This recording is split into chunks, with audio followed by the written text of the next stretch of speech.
illegal alien in this motherfucker? No. In 40 days. And with only 90 singing lessons, you can win a fucking American Music Award. 90 singing lessons. Dude.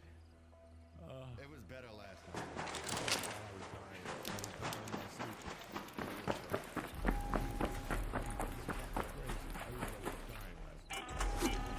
Have your eyes adjusted to the dark yet, Raider? Loot is ripe for the picking while most of Toledo is asleep, though my suppliers say that Ark is twice as vigilant.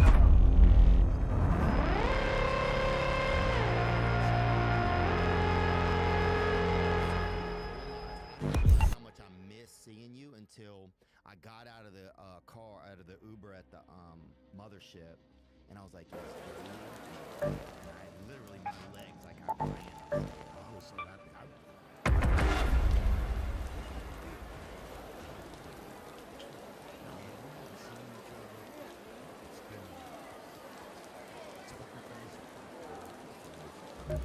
Yeah, has it been good? Have you been feeling good in Jersey? It seems like everything's good. You look great. First fucking year.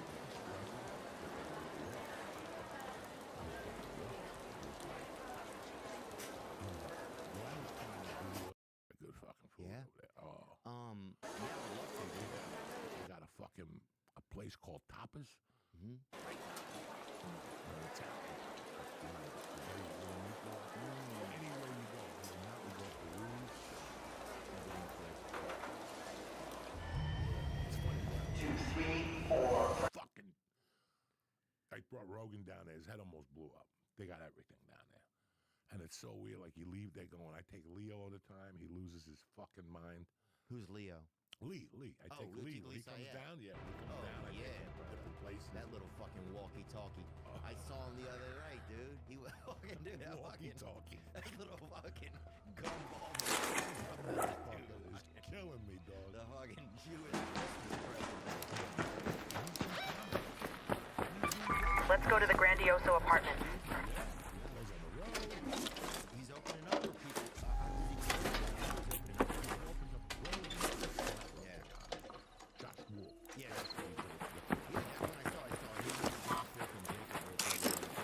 And yeah, he went to the mothership one night. Yeah, he was excited, dude. I'll never forget that time. I think that was the first time I came on this podcast. And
the Old Town hatch.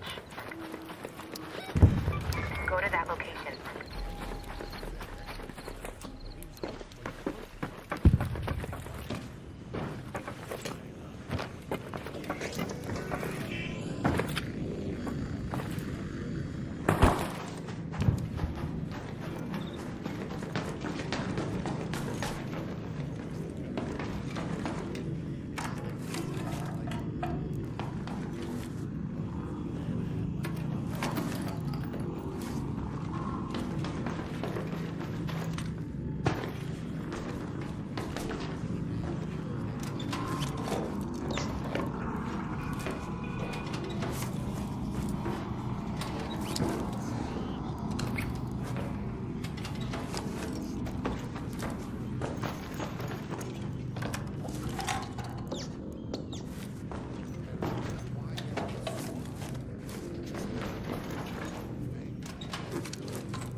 Jimmy, pick up the pace. Forklift is out. 2-4 is go time.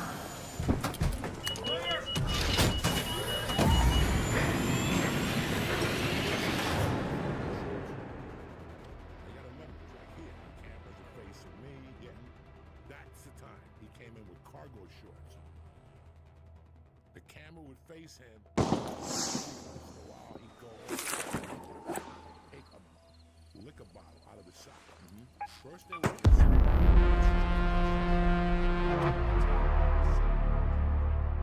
then put him upside down over here.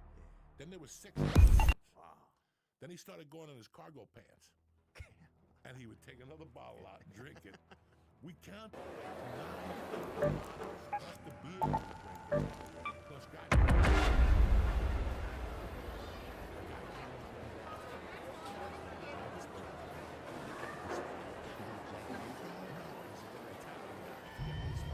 Two, 3, and 4 charging capsules. Discharge in 5 seconds.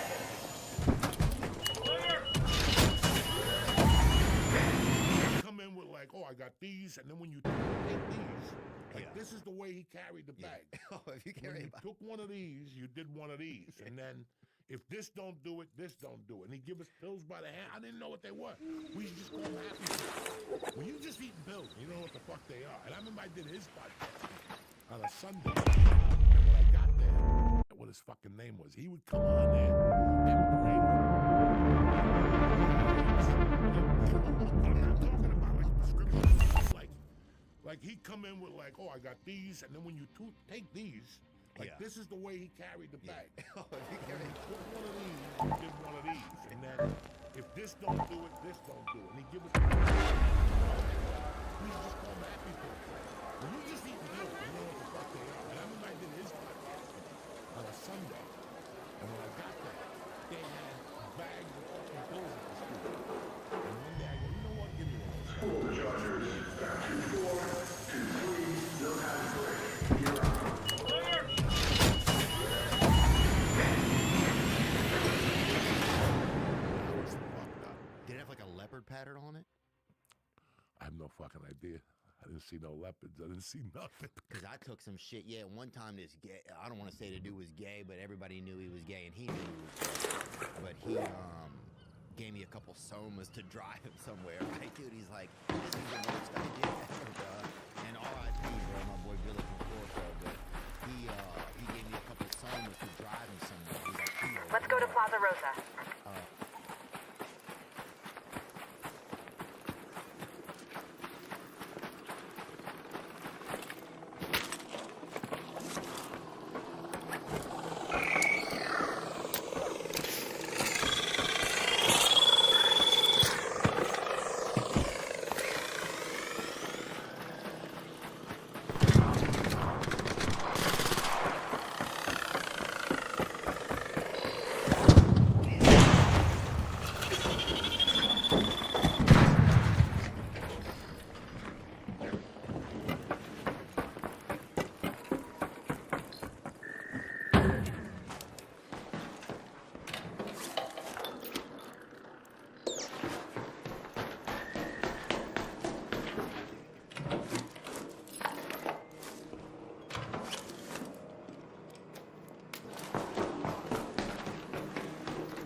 Apartments.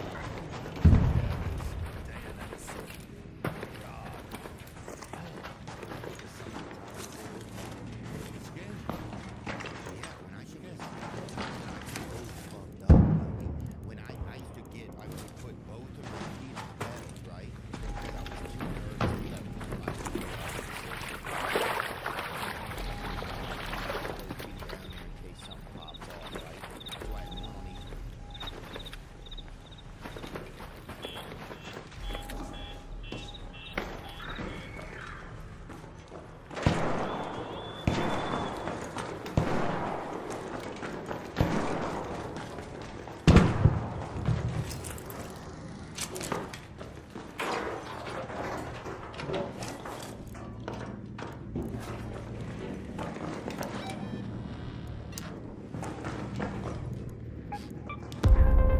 Pedal, but even then it's like playing a, it's a little bit of driver's ed kind of vibes. And I would be like in a crosswalk and I would be high and somebody would be walking through and I'd be like, do not fucking hit the gas, bro. Just hoping my feet didn't do their own shit and start a new adventure for themselves. It just got me so, just being so fucked up. That's one thing about me I never fucking did. As crazy as I am, I could do it. You say me go, can we do this? Let's go. I'm not scared of cops, When I was running, I was running. Nothing here to see, just pause on rails. Raiders, take your seat. Launching in 5. The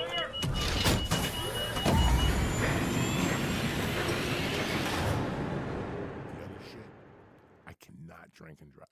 It won't let me. My body shuts down. Because I know I could talk to a cop, but if I'm drinking, I can't talk to him. Because he's got me. Try to tell him I had one drink. That's why I won't even have one drink. Fear, cop pulling me over, and asking me to drink. Then I gotta go, yeah, gets me out of the car. That's that shit. I didn't have to Uber now. Get out of here. You can do whatever the fuck you want. Yeah, people don't understand what that was like, not having an Uber. Shit. You had to get high. Say if you wanted a legal place, you had to fucking walk. Walk, fucking run, or fucking go through the weeds or some shit. My thing is, I'm still very grateful that in all those years, nothing happened bad on the road. And bro, I was in situations where, a lot of shit happened. One time in Beaumont, that was, I think, nights that I could have died. Beaumont, for real, fucking OD on Valley. Really? You could OD on the sunset. I couldn't walk for 3 days. I was my face was balls were face. Yeah. I couldn't go home. Shut up.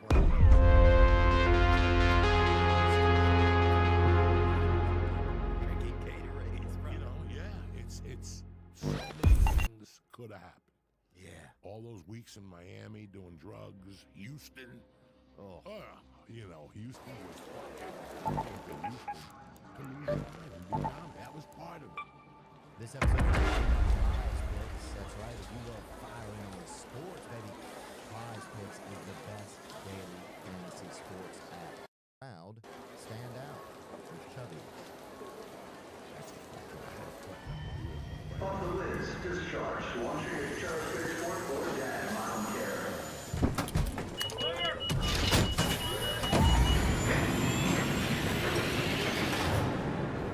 The whole fucking thing. Oh, yeah, dude. So I'm doing coke in this bar, and every day he talked to himself. And, I'll fucking kick your ass. And he'd throw jabs. Huh? And one day I asked the bartender, what's up with this fucking guy? He goes, you don't know Johnny Reed? It was 1984. I'm a kid. Like, I don't know Johnny Reed. He goes, "Well, he played? I don't know what he did. He tried to kill himself jumping out of the building and landed in the garbage can. Let's go to the Grandioso Apartments. Knocked his head.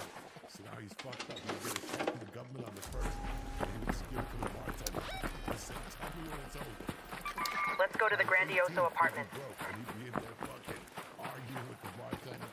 I locked him in the bathroom one day. So I locked him in the bathroom at 2:30 in the afternoon. Because in Jersey, the bathroom's not on the outside. I got to the bottom. I'm like, John, stop it.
That cock, bro.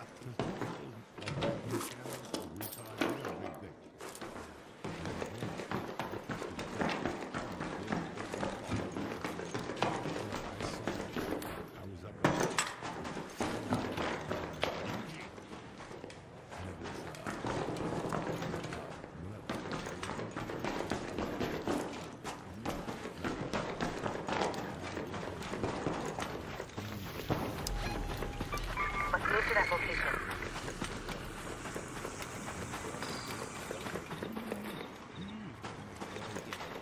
Doing the body.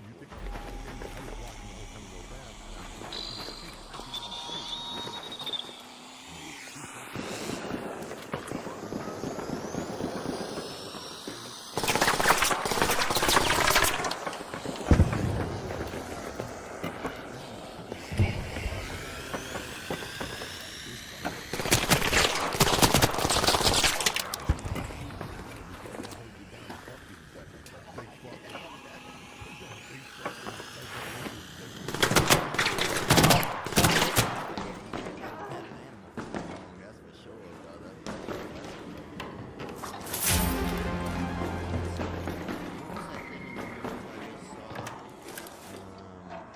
That they found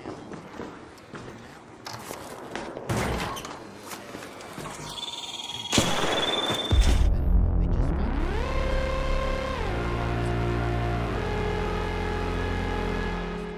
yeah, bring that up. Yo, this is the kind of stuff, brother. You're lucky you have a healthy, 2 healthy daughters. You know, this is the kind of stuff, man, that's happening now. In 2024, microplastics are starting to look a lot like in the early 1960s, a poorly understood health hazard in dire need of better study and regulation. The latest bad news on microplastics and human health emerged last week when a study from researchers at the University of New Mexico examined 47 canine and 23 human tests. Pull the chargers. Prep 4, 2, 3, no time to break. Gear up.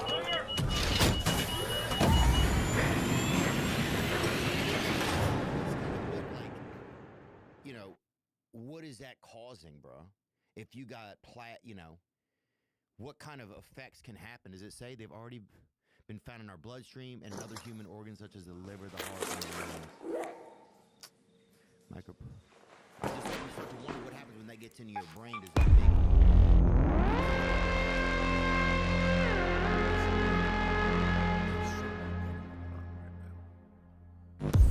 There's so many fucking things.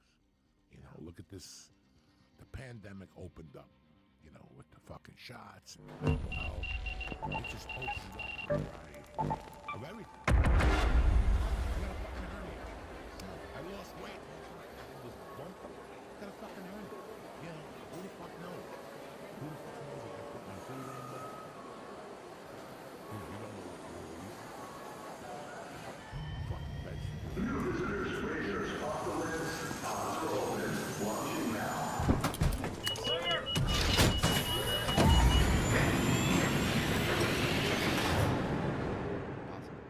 It's you know, try to make a heart appointment.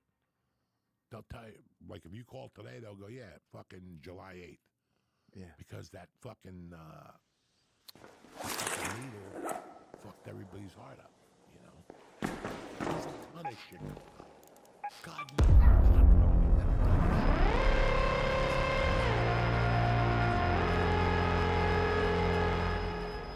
I think it's always been like that, but we have the internet now.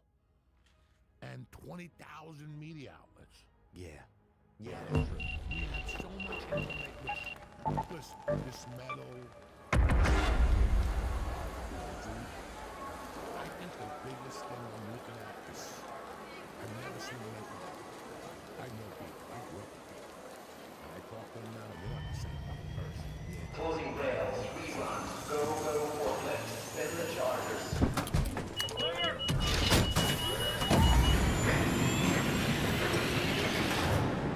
Did you see like the last 10 years, the rise and everybody's a politician now? Anywhere you go, people want to talk to you about politics. I never seen like men don't even want to talk about pussy no more. Well, what do you think? It's too much information. And that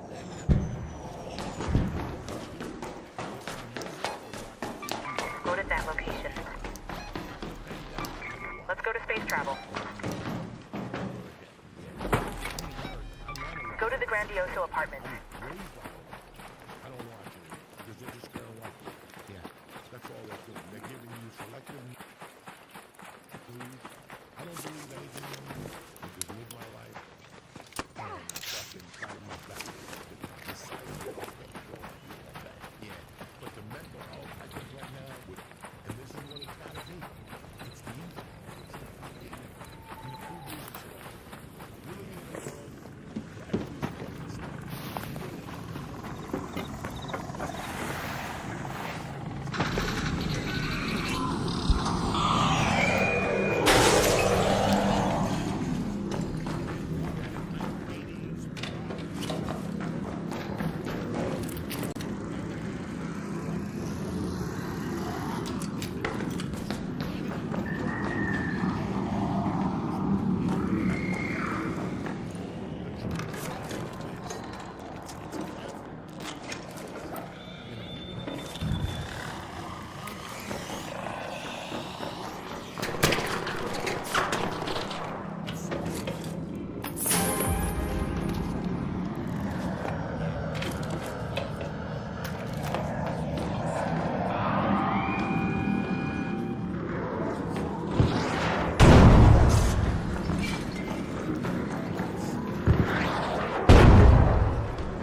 well cure. Yeah. On Instagram. Like, who would buy, you know, and it's constant. Look at your Instagram. It's like bodybuilding, recuperation, testosterone.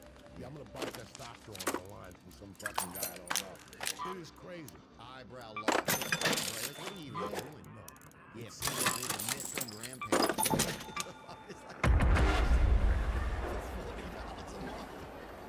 Like, what even am I paying for? It's just some of this shit. Yeah, it's like everything is for sale. It doesn't matter. Everything. You sit there and you get all these products. I like when somebody goes on Rogan. 2-4 is back online. Discharge for Bob. 2-3 is on hold.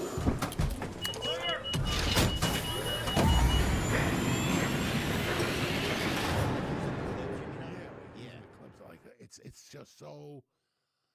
It's dirty. Yeah, it's just changed a lot, man. We've just gotten to where everything is advertised.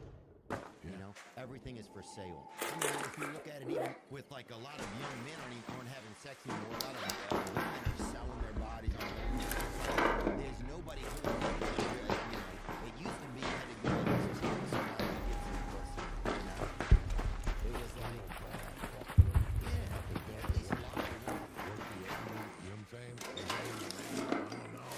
I'm still recovering from my own boyfriend. Let's do some coke and talk about it. But it's just different now. Listen.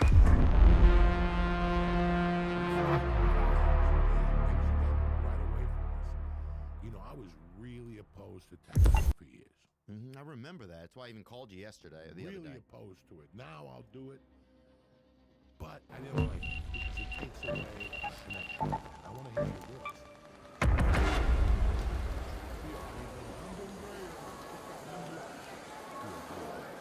So that's why I didn't like it. Yeah. That's why I didn't like it, because what they're doing is creating a society that separates the three and me. You know what I can't see, Theo, now? So we'll be doing that to it. Come fucking plane and come see me. Yeah. We're doing everything we can to separate. And I always hated that. I understood the pandemic. I got it. But we need each other. It's like, I'm going to tell you something interesting. Pandemic started. I was fucked up. I'm going to tell you something. You're not going to believe this. I started doing better. Going in. And once I was there a year, August 19th of 2021, I was a little, I was still withdrawing from Xanax. I was having some issues, but I did something that before I did the knee operation, because I went back and my knee was 3 weeks later, because I was going to cryo every day in California. But once I landed here in the pandemic, there was no more fucking cryo. Oh, there's no cry. Yeah, you There get was nothing. So my knee went to shit. I got surgery. I went down. Forklift make room, 2-3 spots, closing the rail.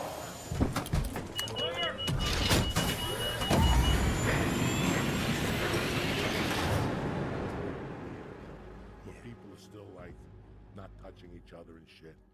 And they're like, nah, we're doing great here. We only had to close one time. But when I left there, I had a doctor's appointment like a week later, knee surgery. So I didn't go back to that school. I never went back to talk. Let's go to space travel.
Chew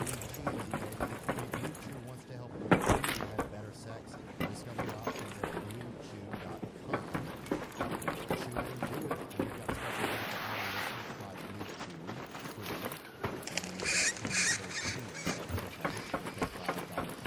That's BlueChew.com. To receive your first month free, visit BlueChew.com for more details.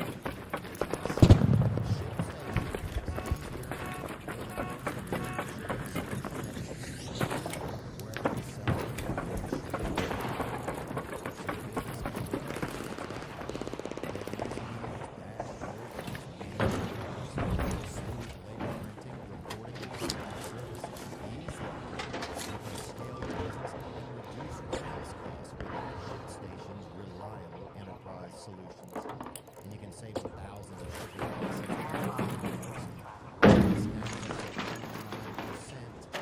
DHL Express and US Look less and ship more with ShipStation. Helps turn your shipping challenges into opportunities for growth. Go to ShipStation.com and use code to sign up for a free 60-day trial. That's I'm going to tell you flat out that using the Express VPN, going to the public bathroom and just leaving the door wide open, well, Express VPN creates a secure encrypted tunnel between your device and the internet. So your online activity can't be seen by anyone. It works on phones, laptops, even routers.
They didn't talk to me till I fucking told the story about mugging a hooker and lighting her wig on fire. That changed my career.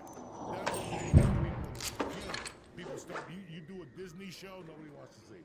Yeah. You know, you do nothing. But my point is that, let's say you do a movie for all these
Go to that location.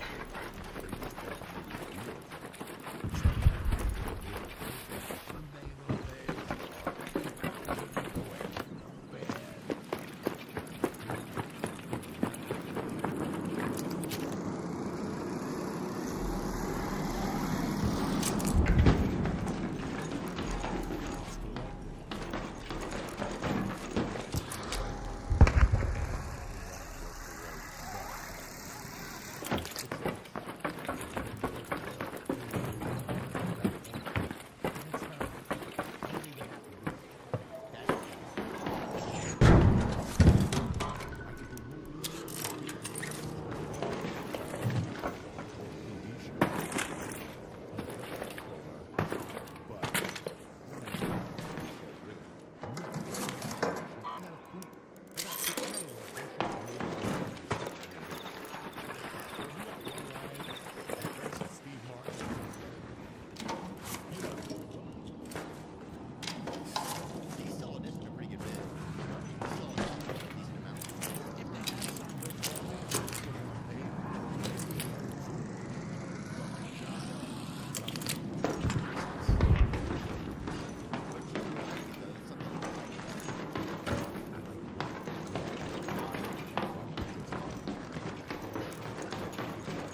10 minutes to get out of there. I repeat, 10 minutes.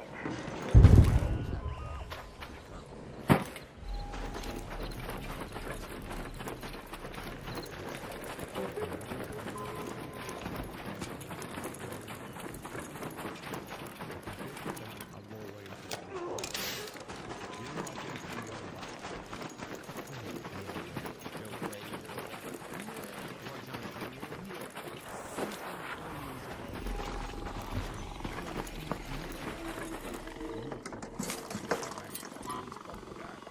tattoos, he's talking all this shit, you know. But then they do those things, you know, 20 for 20, like those HBO would do. Right. But fucking Theo is out, you know. So I know Theo's back there. This guy, now I get to see you. Yeah. See you like that. I get to see you with the kids. See that. Fucking Theo has a farm. I didn't know that. He gets up in the morning after trading, 2 hours, he goes to the farm and works 8 hours, and then fixes his kids in school, cooks for them, and he goes back to the fucking trade. Then he goes back over there to put his kids in the shower. Shit.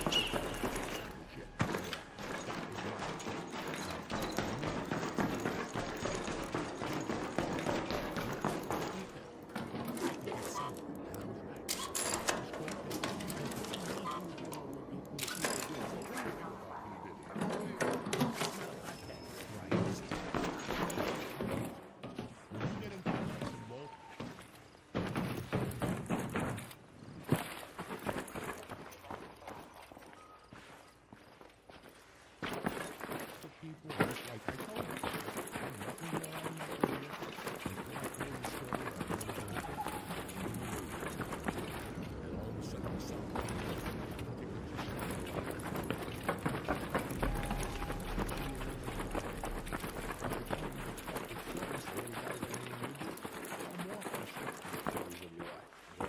they ate him up. Yeah, well, people can relate to stuff, dude.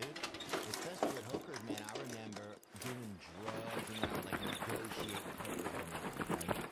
Because I didn't have any money, someone was sitting there like, you know, price gouging or whatever they call it. I'm like, how about this? Just stay for maybe $2 or whatever, you know, just give me like, you know, $7 off the amount or whatever.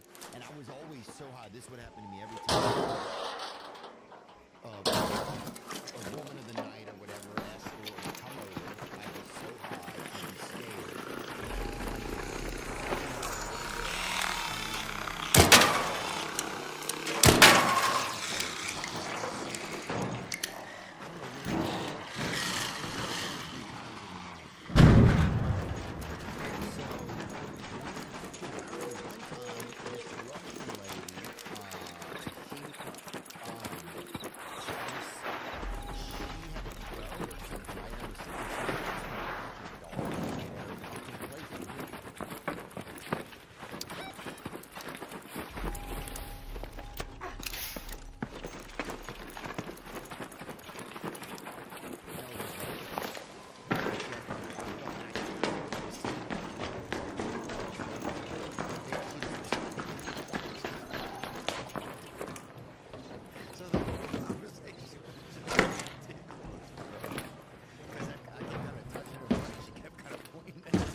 5 minutes left. Go find a way home. I repeat, 5 minutes.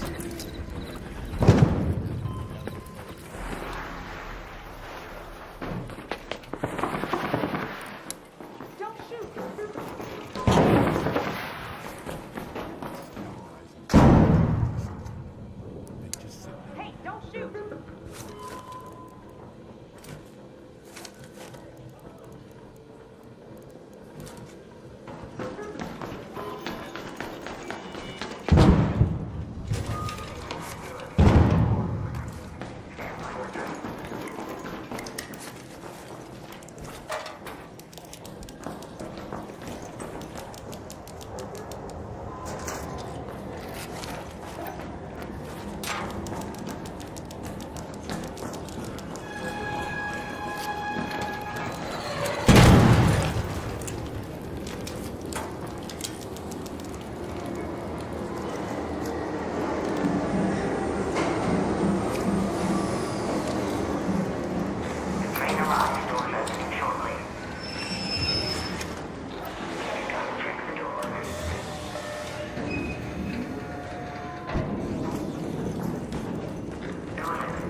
With him for 3 days and tell him the stupid shit that, and it's not even stupid, it's fucking hilarious when you look at it. Yeah. When you think about it years later, you're like, that was fuck. Like, a couple weeks ago, I came down here, the 420, like, and that's when I realized I really love her. You know, I wasn't going to get married again. Once you get married and you lose, I'm a Catholic. You do it one time, you move on. I wasn't looking to get married. I wasn't looking to waste anybody's time. I'm not a big time waster. If it's not working, let's move the fuck on, you know. But with her, it was different. And now it's tremendous. Like, I mean, it's, now, after 24, I look at her and I'm like, if it wasn't for her, I wouldn't be here. Wow. Did moving to Jersey help you guys' relationship, you think? One thing about me and my wife, I gotta be honest with you. We got into a fight in December in Nashville. Yeah, good. Besides that, me and my wife never really. We got into like it was a long-awaited battle. Her family, me, the whole thing. I just went home.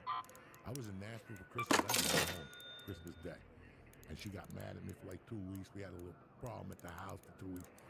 But ever since then, it's been, and before then it was smooth, you know. And we're fucking a great team. Now we got this little girl, and you know, we bought this house, we paid it off. We did so many fucking things in 3 years, you know. She's an accountant, so we got a pension. I got a pension for the pension, another pension. Hopefully she's laundering money for you, too. Yeah, she's laundering too. You know, I mean, she's, it's great. And I never thought I would say that. Yeah, that's what I would find never it. in my life. I mean, for me, it was the best thing that happened at that time. Was there a fear to do it? Like, was there a fear to be like, okay, this is... Fuck yeah, Theo, look at our lives.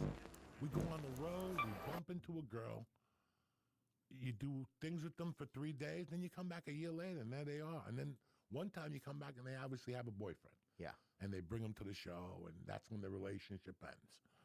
And I was in Boulder before I went to LA, and I had, honest to God, no lie, I probably had 6 girls on a rotation that would just come over to snort coke and have sex. Yeah, that's a beautiful... I mean, yeah. It's a hope everybody's beautiful thing, okay. but it's Yeah. like, you get used to it.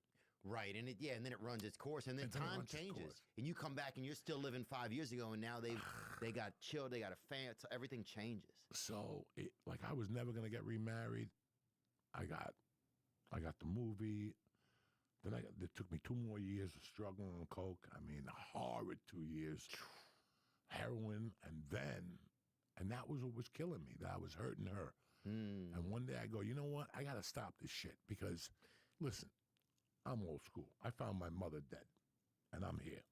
You know, I could find somebody dead, but I never wanted her to find me dead. Right. Because she couldn't handle it. That would live with her for the rest of her life. So that's what made me get clean off coke. Yeah, I didn't want her. There were 2 reasons I got off coke. 1, I didn't want her to find me, and number 2, if something happened to me, I didn't want people telling Rogan he was wrong. That meant a lot to me, that he had my back.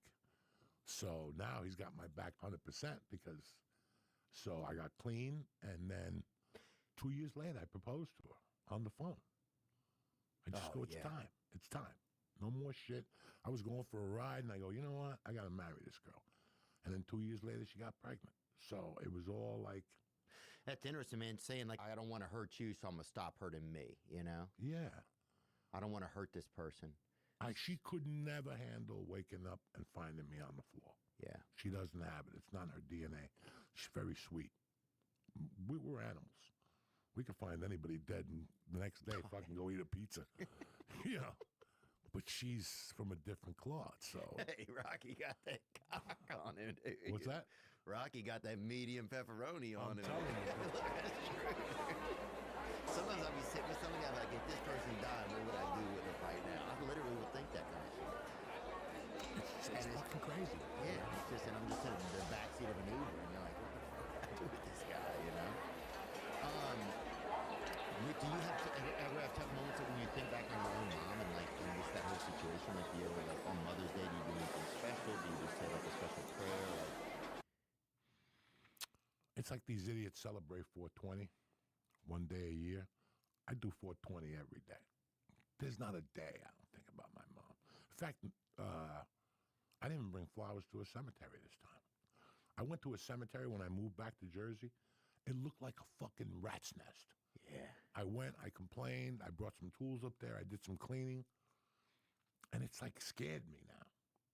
And it's like now I don't ever want to be buried. I don't want for people to have to come visit me and clean up my grave.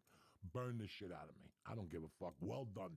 The last bowl. Well done. I'm Yeah. not fucking, don't come visit me. She lives in your heart, Theo. They live in your heart and your mind and funny fucking stories and, you know. Yeah, do you remember like a funny story that you like do you have like a real fun memory that you remember with your mom? Oh, I got 30,000 of those things where it's just, I still remember a night where I was probably like in the 8th grade. Maybe in the 7th grade, the second time, because I got left back in the seventh Hey, grade. bro. Real G's do it twice, son. My mother used to fucking own a bar, and every night at 3, she'd come home 3:15, and some nights she woke me up with food, some nights she just woke me up to talk to me, to see how my day went. This one particular night, she woke up and she's like, get dressed. There's a girl downstairs that wants to meet you. That was my mother. She's like, go downstairs. And I went down like with warm-ups or something. Yeah. And there were like 3 of my uncles, and there was other women, and fucking my stepdad, and this girl was dancing with me, and I'm like, hold on. I got to go up and put on my suit. Yeah. At 4 in the morning, I went upstairs and put on a suit. And they're all like, go, Joey. And I'm dancing with Coquito. They would call me Coquito. And I'm dancing with this girl. I'm rubbing her tits and shit. And finally, somebody gives me like a shot of whiskey. And, I'm like in the 7th grade. And all of a sudden, they're like, take her upstairs. And I'm like, and my mom was there. I didn't even make eye contact with my mom. I just held her hand, and she took me upstairs to the attic, not even to my bedroom. We had an attic where she was going to spend the night. And Theo, do you know till this day, I cannot tell you if I fucked her, ate her, kissed her. I think I just passed out from the fucking anxiety. Oh, yeah. And that's the type of mom I had. Like, she brought a girl home for me. She took me to fight somebody once. She would pick fights for me. She was my Dana White.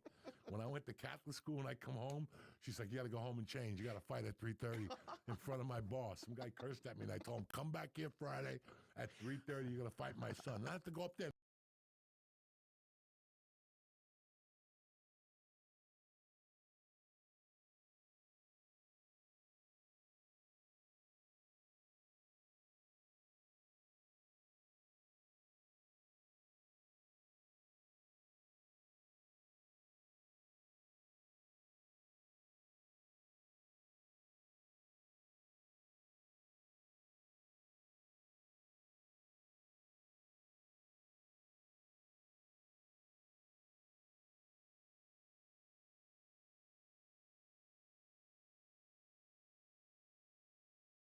And fight 2 fucking kids.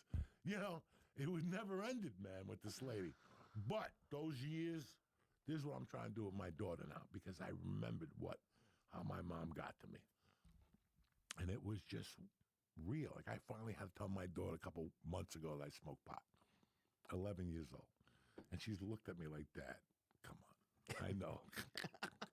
Smoke coming out of your mouth and you come out of the bathroom. What do you think? I'm stupid? She's like, everybody knows that. She's like, we have smoke coming out of our house and we don't have a chimney, Dad. Okay. Yeah, I fucking go in the garage with her sometimes.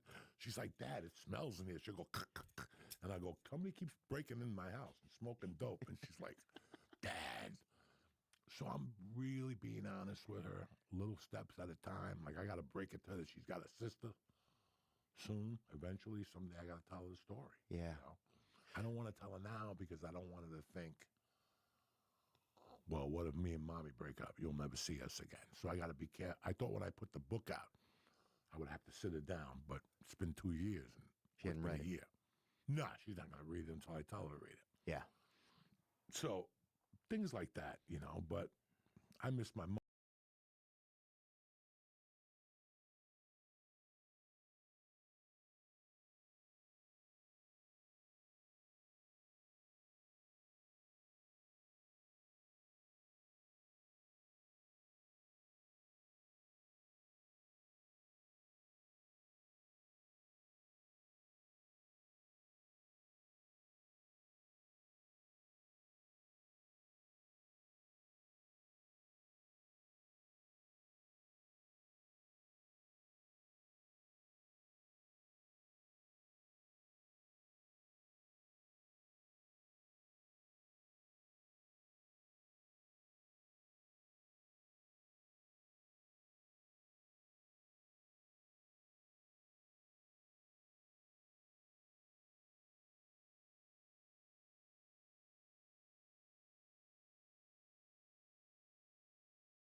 Mom, I miss my childhood. If it was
wasn't for my childhood, I would have never became the person I would have become.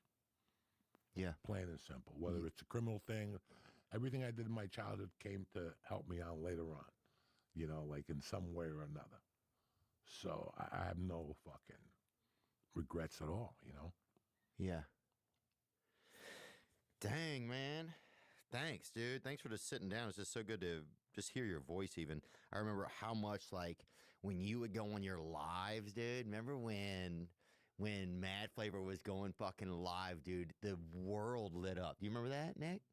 The world, people were like, Joe Coco's going live, dude. I would get texts from my friends back at home. They'd be like, Coco's going live. And I thought it was like a black stripper was going to do something, you know? I didn't know what was All happening. the periscopes and shit Yeah, like when that. you would do periscopes. I love dude. them. I love them. And the now cats, you'd be on your balcony. yeah, you can't smoke on Instagram. They'll fucking shut you down. So I can't do that stuff no more. It's been fucking. I love smoking on Instagram and stuff like that, but you can't. I haven't made a video on Instagram in 3 weeks. That's 2 weeks. ridiculous, though. You can link. Yeah, there you go. Oh, Fucking 7 in the morning. this is 7 in the morning. crazy. Who I would get up just to take a shower to go out there, smoke, and talk to these fucking animals. Oh, dude, there was nothing like it, bruh. People, dude, I remember a deaf kid even fucking called me and talked to me and told me he was excited about that shit, dude. People fucking came out of their own diseases and malfunctions. Do you understand? We were getting up at 7 in the morning to do that shit. At 8 o'clock, I was already 3 sheets to the fucking wind. There was a weed store that opened up at 9 that gave out bagels in Studio City. He was a Jewish guy. I would be there at 9 in the morning with him, eating bagels, eating fucking banana bread. Well, you know, it had to give in eventually. Now, listen, I got some edibles. I didn't take them last night, and that's why I was uptight last night on stage. I got to drop them tonight. I don't give a fuck. Yeah. I'm going to drop like 800, 1,000 milligrams tonight and go down there and torture Joe, get some fucking barbecue. Yeah, it'd be good. I'll be down there, man. Any chance you moving, Austin? Is that just a myth? You know, Joe throws it around, you know? Well, I'll tell you what. For my situation now, it makes sense. I miss you guys. I really do miss this. Yeah, I miss it too. I'm realizing that. I don't want a week down here. I don't want to be down here for a week. That's too much. 3-4 days, 8-9 sets, get back on the plane and go home. If I buy, I'll buy a condo or something in the building. Like I told you, something that everything is there. Like my niece in Nashville. Everything. She's got everything for $2,200 a month. Everything. Weights, music, they cook in the building. If I could find one of those down here, maybe get Troy Conrad in with me, maybe Lee, just somebody, you know. If I'm not in town, they're in town Right. watching the joint. You know, if they're not watching it, somebody else could come in. I don't care. That's what I'm thinking of doing. I can't buy a house down here. I don't want to do that because I don't want to resettle. I don't want to remove my daughter. She's settled over there now. You know, for me to remove her again, fuck that. Yeah. Yeah, I do like going and doing the sets, man. I did 24 sets last week Here. Yeah, just at the mothership. at the different clubs, 22 sets. I Where'd you think. go? I went to Red Bands? Mothership. I went to Red Band Sunset. I went to Creek in the Cave. I went to Black Rabbit. And I think that's it. But amongst those clubs, I did like, I probably did 12 sets at Mothership. Yeah, I did 3 last night. I left. I went to get tacos, and I'm like, dog, I'm tired. Yeah. I went to get tacos after the second main room show, and I wanted to do the bottom of the barrel again to get some other joke, but I was like, dog, I got to go home. Yeah, I went home, dude. Ended up jerking off. Didn't want to, but I went home, smoked some pot, watched some TV. I slept good. Got up too early this morning. oh, I hate that shit. Ate breakfast, went for a nice walk, smoked a joint, went right back upstairs, watched the rest of some Clint Eastwood movie, and I fucking slept from 10 to 2. Oh, that's beautiful. I got up, I washed my pussy, I hit you back. Yeah. I took a long shower, I shaved with one of those Puerto Rican Bic razors. I didn't bring my, yeah, that bitch I is got skin unreal. missing. I shaved my fucking ear, I cut my ear. You know, when you get out of the shower, you feel all these little things. I could see myself as I was shaving in the shower, putting all those little cotton balls all over your face like that you had all this Those fucking prison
freckles. Oh.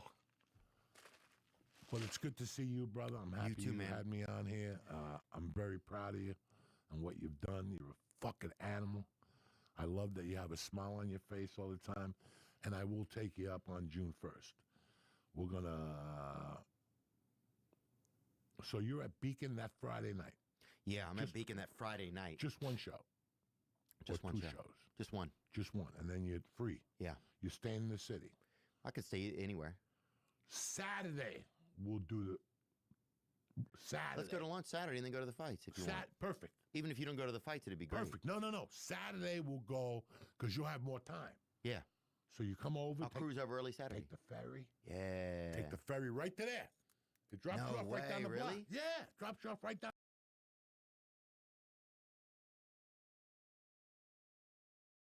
Announcements on fire. Last night he was on fire. He is fucking. Me and Adam Egett were howling. We were watching him from the balcony and howling. Such a good community, Joey. It's so nice out here. You know, I bumped into Duncan for breakfast. He's the best. Like, we just looked at each other. He's like, "What are you doing here?" And we sat down. Me and Duncan are gonna corner you and try to get you to move here. No, we're gonna figure it out. Yeah, We're you gonna got figure you it. got This- you belong here. Every time I come down here, I see something else that, like, I had a great time last night. Joe DeRosa's here now too. That's what I heard. Yeah, he just moved here. Is he gonna bring the sandwich shop down here? Yes, he is. We're gonna open up a sandwich shop out here. He is, rather. That's a good fucking. I say we idea. because I'm gonna be eating there. Yeah, he makes good He sandwiches. makes a I very heard. good sandwich. Very good sandwich. Yeah. He brought a bunch of What did he do? Was it Moon Tower last year that he brought them? It might have been. It was Moon Tower or South by Southwest. One of the two last year. He brought like a ton of sandwiches. He had a pop up. So his restaurant did a pop up somewhere in Austin.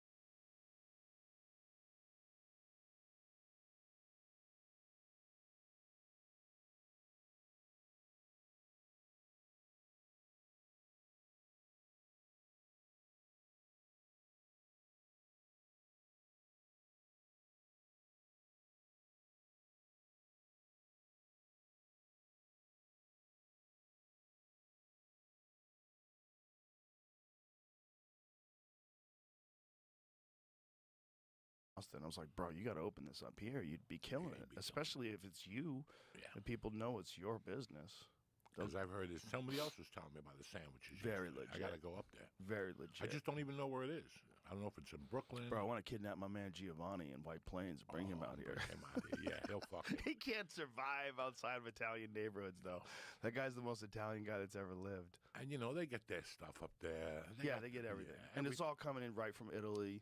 You know, because a lot of it's imported. They use a lot of imported stuff, imported mortadella, imported the peppers, all that stuff that they have. You know, sun-dried peppers, sun-dried tomatoes. They import all that shit. Yeah. They got to get that shit. You know, then because if it goes there, then it's got to ship from the boat all the way to Texas. It's a little bit of a pain. But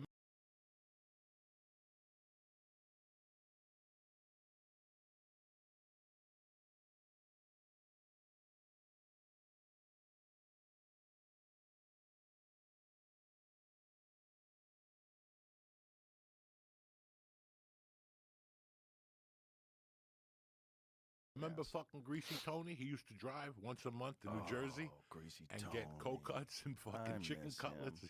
Poor I miss Greasy him. Tony. We used to visit him every time we went to Tempe. He was our guy. Remember you said not to drink his Mountain Dew because he made it himself. You up for 2 days. He used to make it. That was the strongest Mountain fucking Dew you could ever taste in your life. You up for like a day. Greasy Tony was such a character. He was such a character. And he became our friend. Yeah, he you was know, a good dude. when we first started going there, we were visiting him for like 10 fucking years, you know? Every time we would do shows in town, we'd go visit Greasy Tony. He had a $20 chicken cutlet sandwich Phenomenal. 15 years ago, which weighed. Like, I was 400 pounds, and I would bring it home and try to finish it. Do you remember that steak sub that he would make? What did he call it? Trash can? Yes, that's right, the trash can. The trash can. It was crazy. Peppers and onions and cheese and fucking everything was in that thing. It was crazy. And you know what's real like that thick. when I drove in yesterday, I'm like, this is how things change. I mean, we've been coming here since '95. I know I have, right? Yeah, I think 99 was Yeah, my first time I would here. do Houston and then drive down here and do the lobby in the fucking Cap City when they had Oh, yeah, stand the up little in the lobby. spot. I still remember that driving from fucking Houston down here, not having any money, having to drive back because we couldn't get a hotel room, drive back to Houston at the end of the night. And I was looking at this yesterday. Like when I landed, it was 4 o'clock, traffic. And I'm like, my God, this is how we're watching how past civilizations just changed. Yes. Something happened here and everybody moved here. Yep. And I'm not talking about 4 or 5 people, everybody. Yeah. And that's how civilizations change. We just witnessed it after the pandemic. It's been fucking surreal. Yeah. It has been Surreal. surreal to see things change. Yeah. You know what? It's also, there's places that sort of rest on their laurels too much. And whenever that happens, it's easy for another place to rise up that offers something more interesting. So, like, Los Angeles was always Los Angeles. And, like, when Gavin Newsom talks about California, it's like, you know, I'm very big on California, very bullish on California. California has all this industry. Hey, fucko, they're all thinking about moving. They're gone. The Half of only them are gone. reason why they don't move is because it's too difficult to move. If it was like every business could instantly pull up roots and replace everything and have everything running in a week at the other place, they'd all be gone. They'd all be gone. It's too expensive. It's too expensive to leave versus what you would save and the regulations that you wouldn't have to go through and all the bullshit with all the permits and all the. What California does is overregulate everything. They get as much government involved as possible. They suck as much tax money out of you as possible. And then they still leave the place a mess. They still have homeless people everywhere. It's still a fucking disaster. It's still a woke shit show of virtue signaling at every level of the government. Still. Like, no course correction at all. They're going further and further into La La Land. And you're like, Jesus Christ, you guys. And so then a place like Austin becomes attractive, you know, because, like, it's not like that here. And people are very reasonable. And Austin, the best thing about Austin is it's a blue city in a red state. So it's, like, balanced. Like, this is a saying they have out here, keep Austin weird and surrounded. So Austin is surrounded by rednecks with guns. And, like, it keeps the tone more medium. Like, the Austin liberals, they're much more just left of center people, like we are. You know what I mean? Like, in some parts of the country, we're considered, like, far right. You and I, far right. It's crazy. It's fucking ridiculous. But it's because everybody went nuts.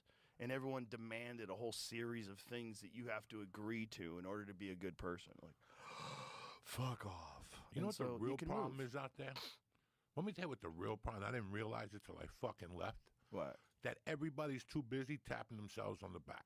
There's a lot of that. When the fires happened, those 3 women or whatever the fuck, Yeah. the chief and whatever, I'm looking at them and I'm like, look at them. Yeah. They all got gel in their hair.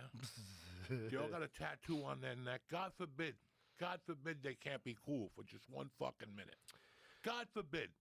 And that's the problem you have out there. It's too many people. I'm so great. This is my idea, and it's great, and it's going to work. It's not working. You're right. But I you're too think stupid to I say, you know what? This ain't working. Their egos are so big, they don't have the heart to go, this ain't working. you're right. You're absolutely right. But I don't think it's entirely their fault. It is their fault, but the culture rewards that kind of behavior. This is the problem with having protected classes of people, whether it's gay, lesbian, whatever it is, whether it's your nationality. If you have a protected class of people where you're not allowed to criticize the protected class of people, then they become, Vivek Ramaswamy talked about this in a very interesting way. He was like, it's the tyranny of the underprivileged, or is that what he called it? The tyranny of the marginalized, or something along those lines. But the idea is that this group of people, whether they're trans people or gay people, they get above everything. Everything you do is amazing. Oh my God, you're so fabulous. Because no one wants to be thought of as homophobic or transphobic. So you pretend that everything they do is incredible. And so you're going to be the best firefighter ever. Like, can you carry a burning man out of a building? Girl, you don't have to. If he was in that building, he shouldn't have been in that building in the first place. If I have to carry him out, we got other problems. A literal firefighter said that in response to, could she carry her husband out of the building? Like, no, you can't. And so you shouldn't be a firefighter. Just like you shouldn't be a bouncer if you can't fight. You shouldn't be a firefighter. You shouldn't be a firefighter if you can't carry someone out of a building. If you can't run up a flight of stairs because you're 260 pounds and 5'7" and a woman. No, you shouldn't be a firefighter. You should have to be in like really good shape to be. Now, if you're some fucking CrossFit game lady who's some beast, I'm like, yeah, that lady could be a firefighter. Yeah, but it's like even guys. Like if you're a guy and you're fucking scrawny and you never work out and all you do is smoke cigarettes, maybe you shouldn't be a firefighter. You know, maybe you can, maybe you can't get up that fucking flight of stairs either. It should be like it's a physical job where you're rescuing people. You have to be able to physically carry people. You have to rescue them. Firefighters, when I was a kid, were the fucking big, brutal men. Beast. Kicking down doors. Fucking houses. They looked like former football players. There was this guy I used to play pool with, Ray the Fireman, because everybody in the pool hall, I was Joe the Comedian. Everybody had a nickname based on what you did. Ray the Fireman was a fucking house. He was just this big fucking, like, big Irish guy, you know? Like, of course he's a fireman. Look at him. That guy is going to kick down a door, carry your fucking husband, throw him over his shoulder, run through the flames, throw him on the lawn. He does it all the time. He's an animal. Like Vito's lover in The Sopranos. Remember he was a fireman? Remember he was fireman, the gay dude? I forgot about that scene. Then he killed himself in real life. Yeah. Oh, did he really? Yeah. After that show? Because they thought he was gay? I don't know. I read I somewhere. hope it wasn't that. I hope they didn't taunt him for being gay. You imagine you get your shot? Hey, Joey, I got good news and bad news. Good news is you're going to be on The Sopranos. Bad news is you got to fuck a guy. And you got to swap spit with him. You got to swap spit on camera. Yeah. But you're on The Sopranos. What are you going to do? Depends on what you want to do. If you're a regular guy and that's your first acting gig, I suggest you pass. I suggest you pass. I couldn't swap spit You with have him, to man. be like a Jared Leto type dude to pull that off. Died of a self-inflicted gunshot wound December 16, 2008 at the age of 47. And he was a firefighter, a former firefighter. Who knows? I mean, when did he die? How long after the show? Go pull it back up again? Because it just said. So he died in 2008. So the show was running in 2008. Right? Yep. Was Sopranos still on in 2008? No. No, it was off by then? 2007, I think. No, 2009 maybe? I don't know. Let's find that out, and then we'll have an answer. But I would imagine if you're a guy, an Italian guy or whatever, and you go back to the neighborhood, and you've been playing. It ended June 10th, 2007, so right after it ended, I guess. Right after it ended, he waxed himself. That's so unfortunate. There's another beautiful thing about the comedy community. Like, nobody gives a fuck if you're gay. No. Nobody. Like, no. Tim Dillon. Tim Dillon, he's just one of us.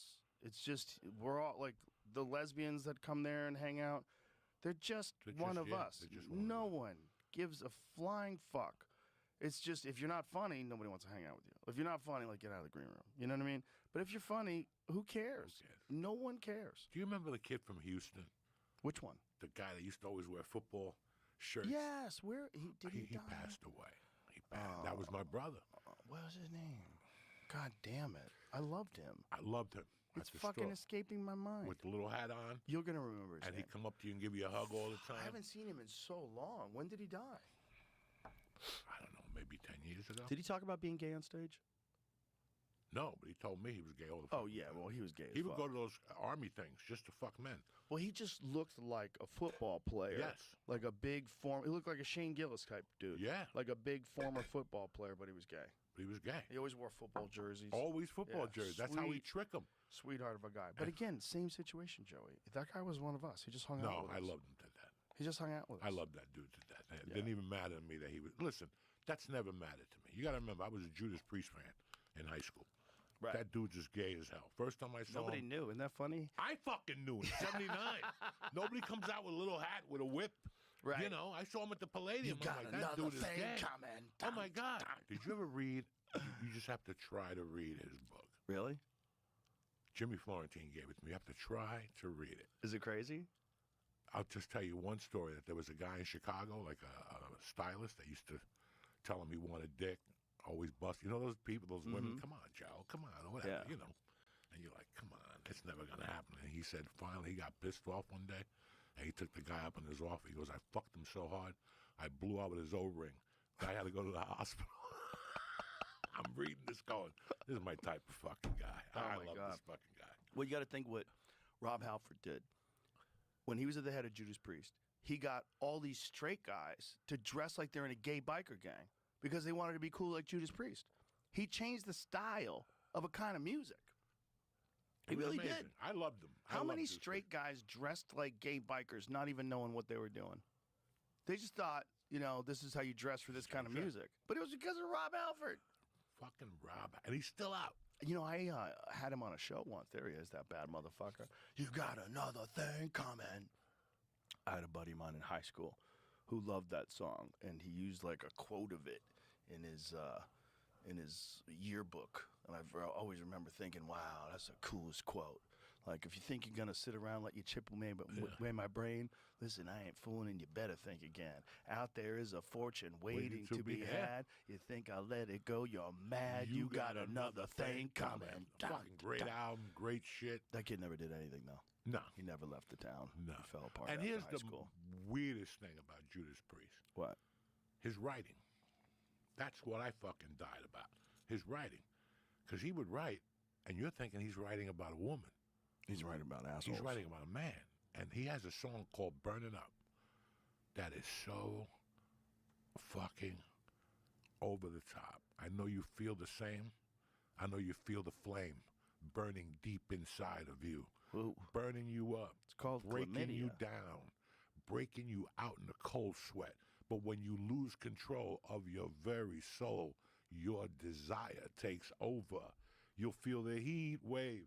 You'll answer my way, and suddenly you know that you're burning up. Ooh. That is a bad mother. When I heard that, I'm like, oh. Let me hear that, Jamie. We'll have to edit this out of the YouTube. For the folks at home, please seek it online. Here we go. Listen to the way it starts.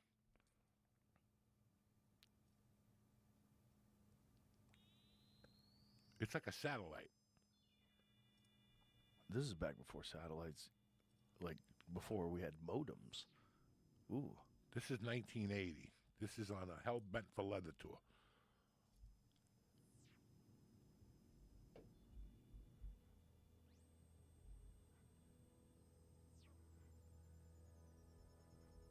You could let songs cook back then, like Time, Pink Floyd Time. Oh, baby. Guess what just got added to the Spotify playlist? Stitch me up good and you cut me down.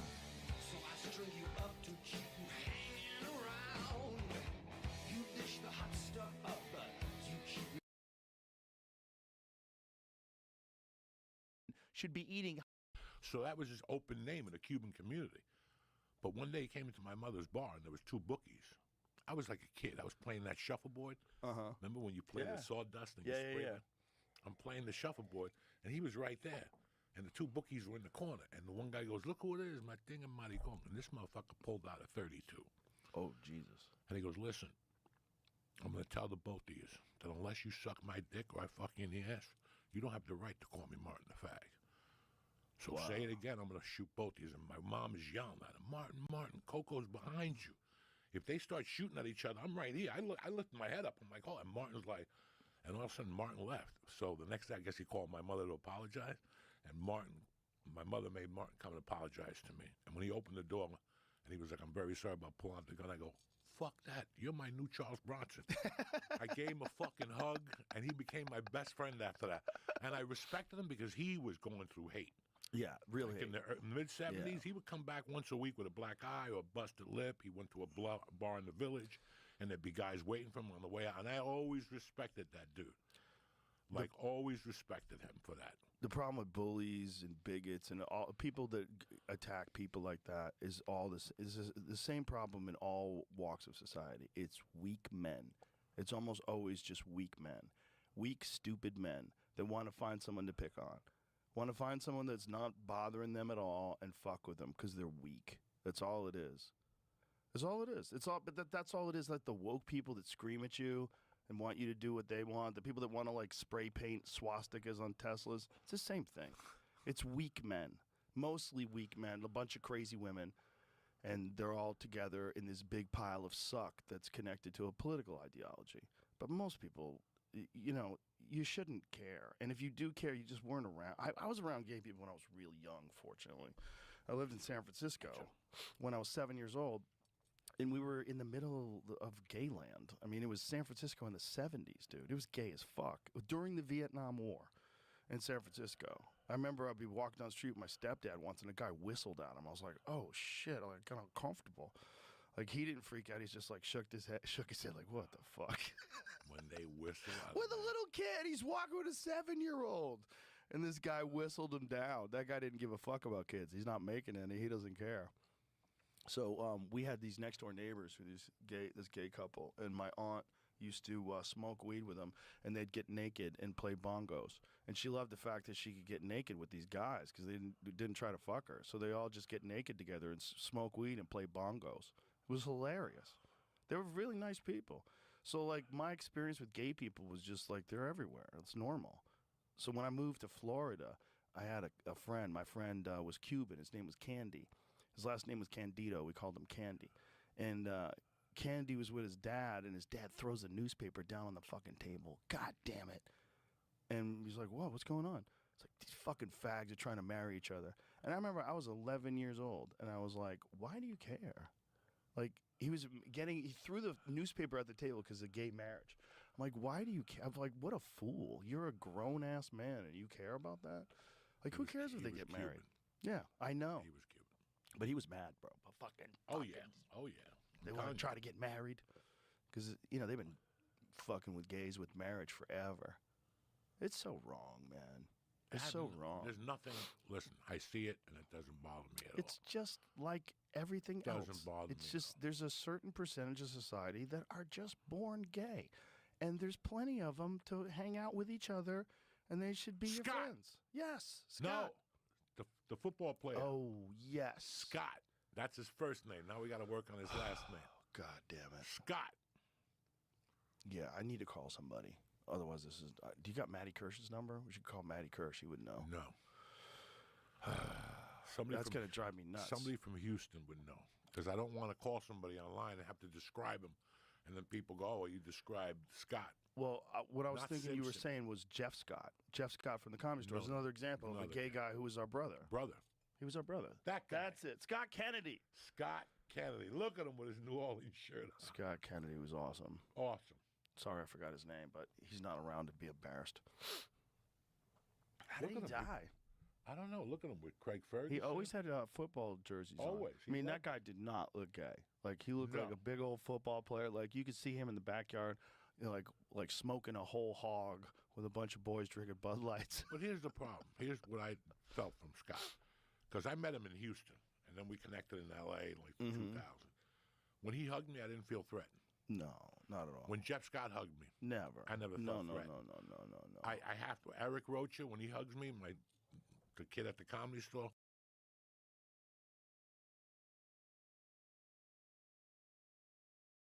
I hug him with all my fucking heart. And I don't even feel that type of shit. I never felt that. I've only felt that once ever from one comedian, and it was at the Montreal Comedy Festival, and he was drunk, and he wouldn't stop. He kept touching me, too. Kept touching me and telling me he wanted me to take me upstairs. Yeah, that was very unfortunate. Because he was just drunk, and I don't even think he thought I was gay. And I don't even think he thought I would do it. I think he was just trying to make me uncomfortable, you know? But he was definitely like last call for alcohol, like hitting on people, and he was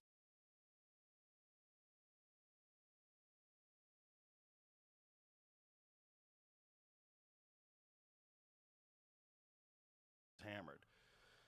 But I was thinking, like, imagine being a girl and this is happening, where you fear for your life. Because I threatened him. I said, dude, I'm going to stomp a fucking hole in your chest if you keep doing this. Leave me alone. And that was enough. But if you're a girl, you can't say that. If you're a girl, you got to go, seriously, leave me alone. You got to find authorities. You got to go to the front desk, go to the bar, like the checkout people and say, can you guys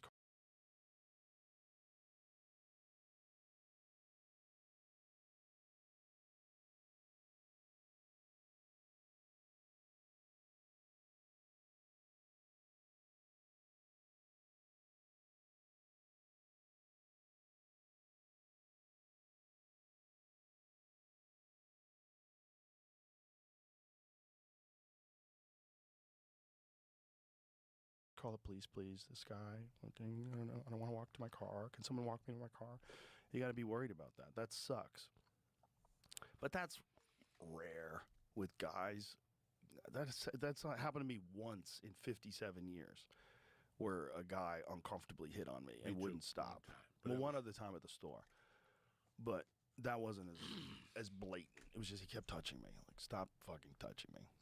You know, there's gay guys that like push those limits. Like, if you were a girl and a guy kept putting his hand on your leg, you'd be like, hey, stop doing that. Like, why do you keep grabbing me?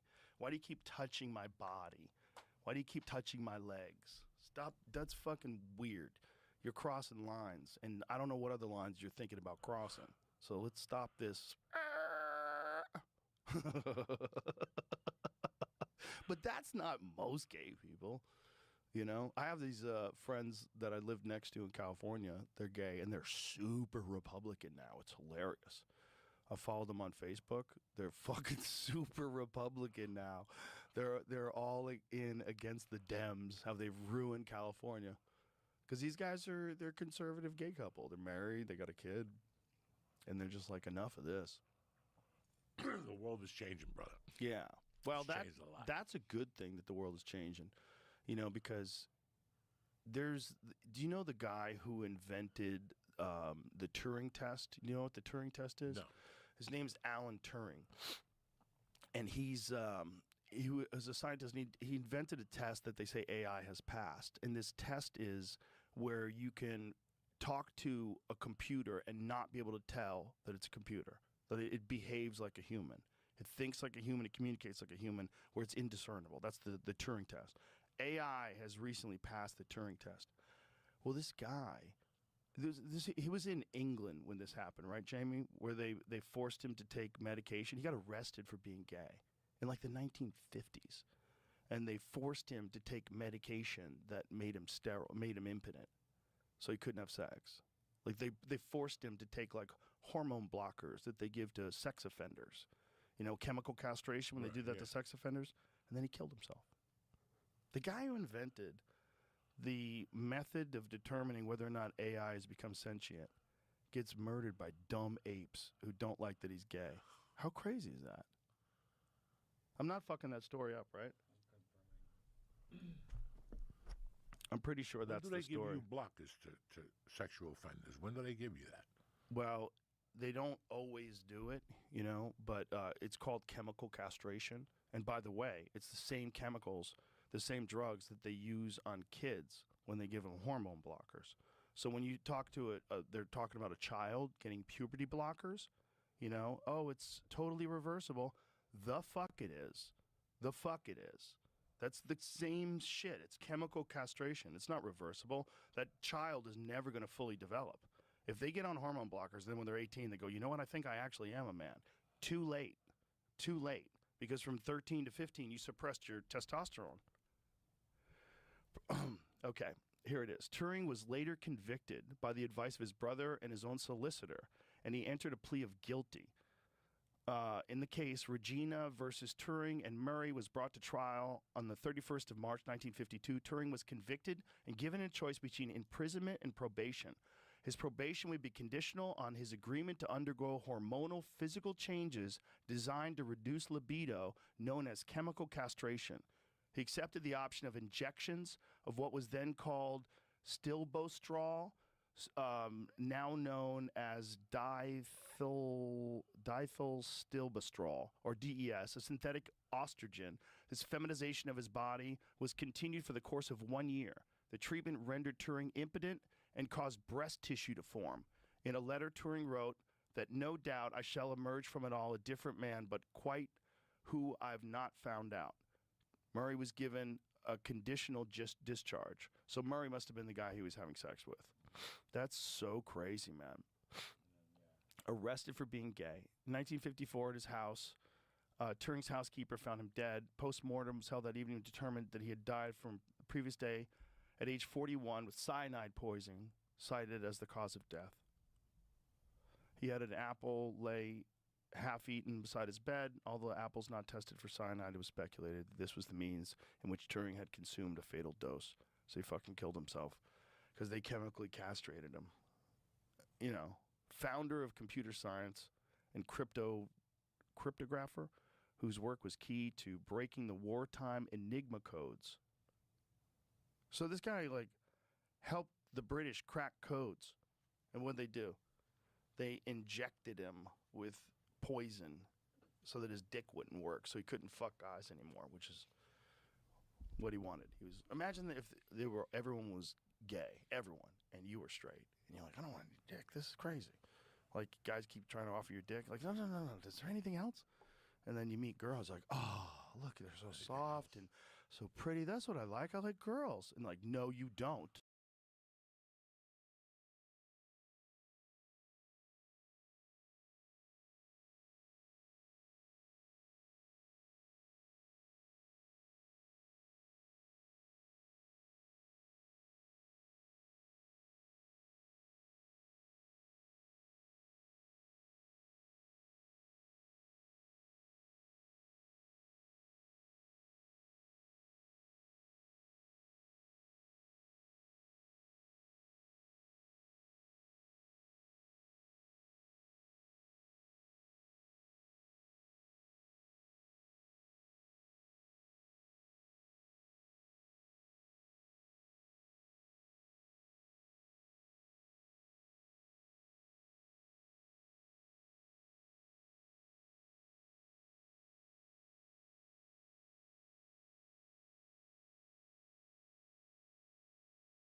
No, you're going to take this gay drug until you get that out of your system, or we're going to chemically castrate you. You can't be having sex with girls. Like, but they're so pretty.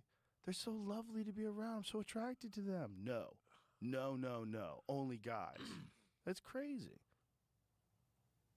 That's how stupid these people, especially like when you get to like serious fundamentalist rigid religions, which want to throw them off roofs. This part of the Middle East, they throw them off the roof. They round up all the gay guys, throw them off the roof. And everybody watches and cheers. Yay.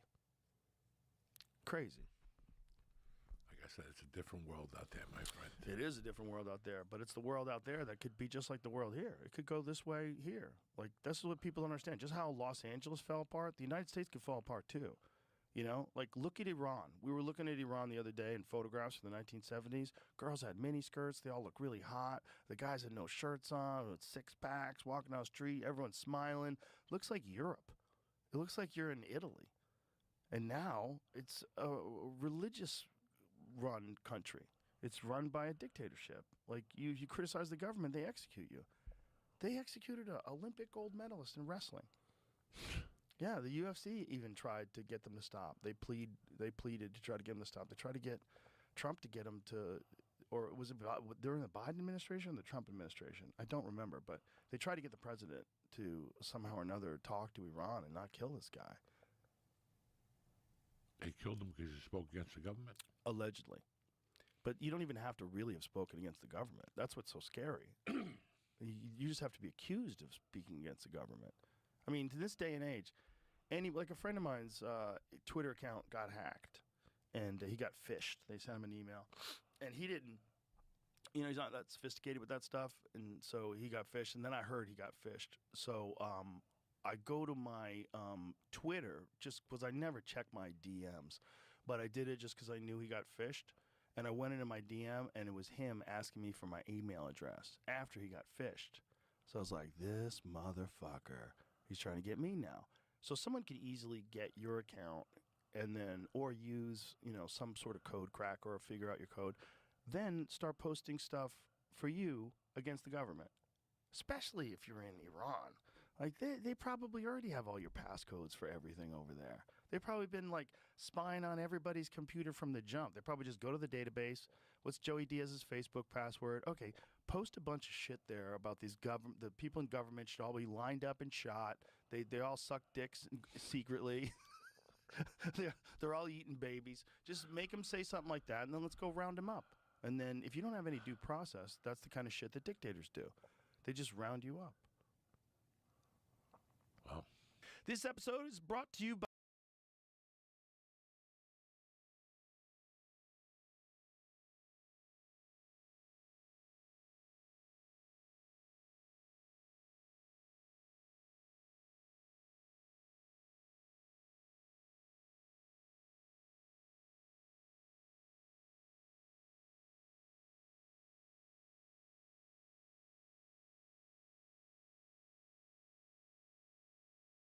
ZipRecruiter. It's not always fun to talk numbers. I get it, but it can be useful. Like seeing how much you spend on groceries or entertainment in a month.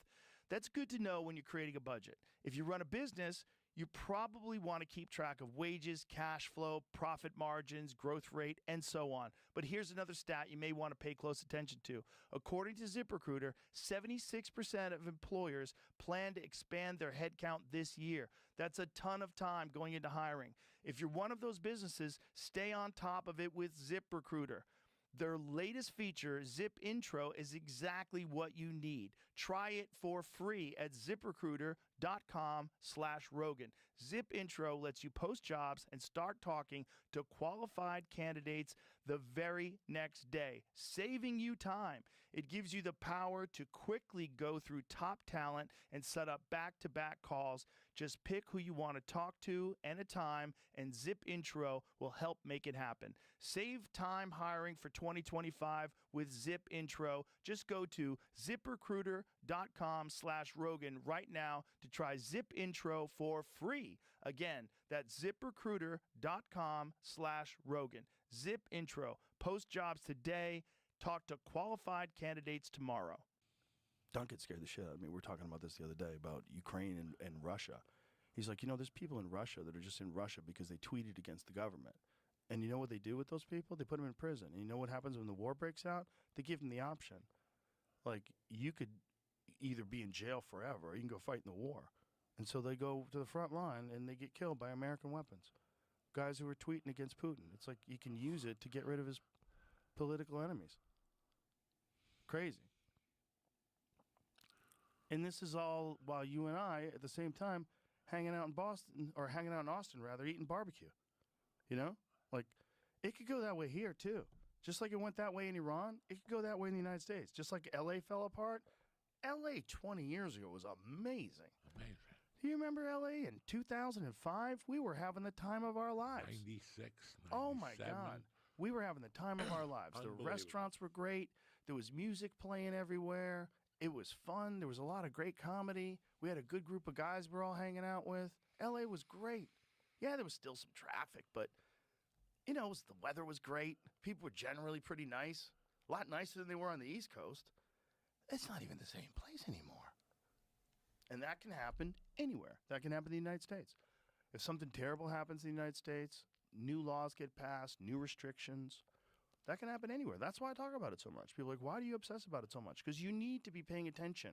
Because when it's too late, when they've already got complete control of what you could say on social media, and they got you locked down, you're in trouble. You're in trouble. Because so many other things are coming that they're aware of, and the big one is automation.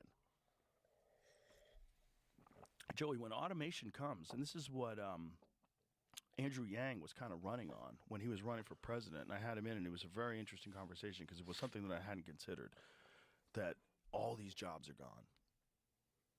Do you know there's parts of the world, like there's ports in China now, where it's 100% controlled by robots?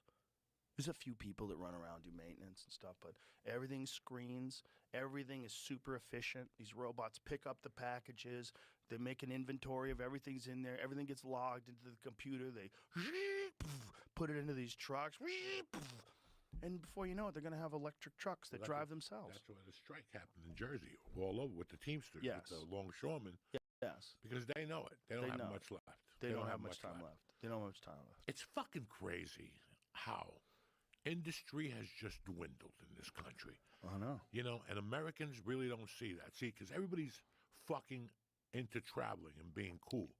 The gift that I had from doing comedy was I really got to see the country. Mm-hmm. I really got to see the ins and outs. And when I was a feature act, I would ask questions. You know, like when you don't sit in a hotel all day and you just go out and you go to a movie theater and Right. you ask questions and people tell you, oh my God, that's a great restaurant. Go there. You know, you look at cities like Cleveland. Okay, I don't know if a lot of people know this. 20 years ago, with all the jokes and shit, Cleveland had more Puerto Ricans than New York City Really? because there was a fucking car plant there. Oh. And they were building cars there. You know, I remember being a fucking kid and going to Detroit for a basketball tournament or something stupid and seeing that city. It was 1976, 77. That city was fucking booming. Detroit was one of the richest cities in the world. Booming. It was Yeah. the murder capital at the time. But Was it booming. still? Even back then? Yeah, yeah. Because when I met my buddy in the 80s, he was from Detroit. It was the murder capital. But 75, 76, that city was booming, bro. Yeah. You know, Buffalo, New York, booming. Fisher Price, all these other companies left. You know, that's what I saw. Cleveland, Pittsburgh, Yeah. Pittsburgh Steel. Yep. I went to Pittsburgh 2 years ago. Half the shit was closed down, brother. Yep. You know? So when I look... Youngstown. Huh? Same thing. Youngstown. What? No, it was downtown Pittsburgh, like just around that area. I went No, to but Pittsburgh. Youngstown was like that too, right? Was it? Youngstown was a much better environment than it is now. Yeah. I believe. Tony told me. Tony's from they have Youngstown. destroyed those parts of the country. Now, I don't know what happened in Nebraska. They could have had their own problems in Wyoming. I just know that little stretch. Buffalo, Cleveland, you know, fucking Cincinnati. Yep. All those towns that were booming Yep. have just They disappeared. got gutted. All the jobs went overseas. So if you're going to bring this country back, it's got to start with that.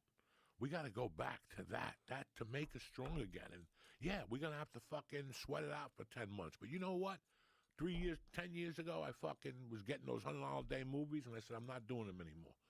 For a year, I didn't work as an actor. Then finally, I got a high-scale movie because I kept saying no Yeah. to the low movies. That's how you lift up a little bit. That's how you bump up, by just saying fucking no. We didn't want to do this all of a sudden, and we need to do this. We need to get this country hopping again. Well, hopping. The problem is they gave corporations an opportunity to make more money at the sacrifice of all those jobs in America. And the problem with corporations is they have an obligation to constantly make more money. And labor. Yeah, Labor. but no, but that's the way you make more money is by having no labor. No labor, and and I not get just it. that, no health insurance. This is, you know, not Ron Paul. What's his name? Ross Perot. Ross Perot talked about that. We were talking about it with Ron White the other day, that he was explaining that if you change these regulations and make it cheaper and easier for these people to go and make, he said, you're going to hear a giant sucking sound as all the businesses go south. And that's exactly what happened. That's exactly what happened. And That was, he called that in the 1990s. that was my boy. Yeah, I voted for him. I love Ross Perot. Always did. Always. That's He- a real fucking American right there. He was. They threatened him, dude. They threatened his family. Like, he pulled out of the. He was going to run again a second time, and he said he's not going to do it because his family was under threat and that he considered serious. I Yeah, he always was dangerous because he could ruin the election. Like, Bush, they thought was going to win a second term. But Ross Perot came along, and conservative people that didn't really want to believe in the Republican Party anymore, they're like, this party's just as full of shit as the left. They saw this Ross Perot guy and then went, oh, okay. And he took a considerable amount of the vote, and most of it would be against what Herbert Walker Bush would have got. And then Clinton came along and fucking wasn't even supposed to win that year. Bam, now he's in. Let's go. Remember, they're paying for this with your money. Yeah. I'm paying for this with my money. Exactly. That was his fucking Yes. classic shit. Yeah.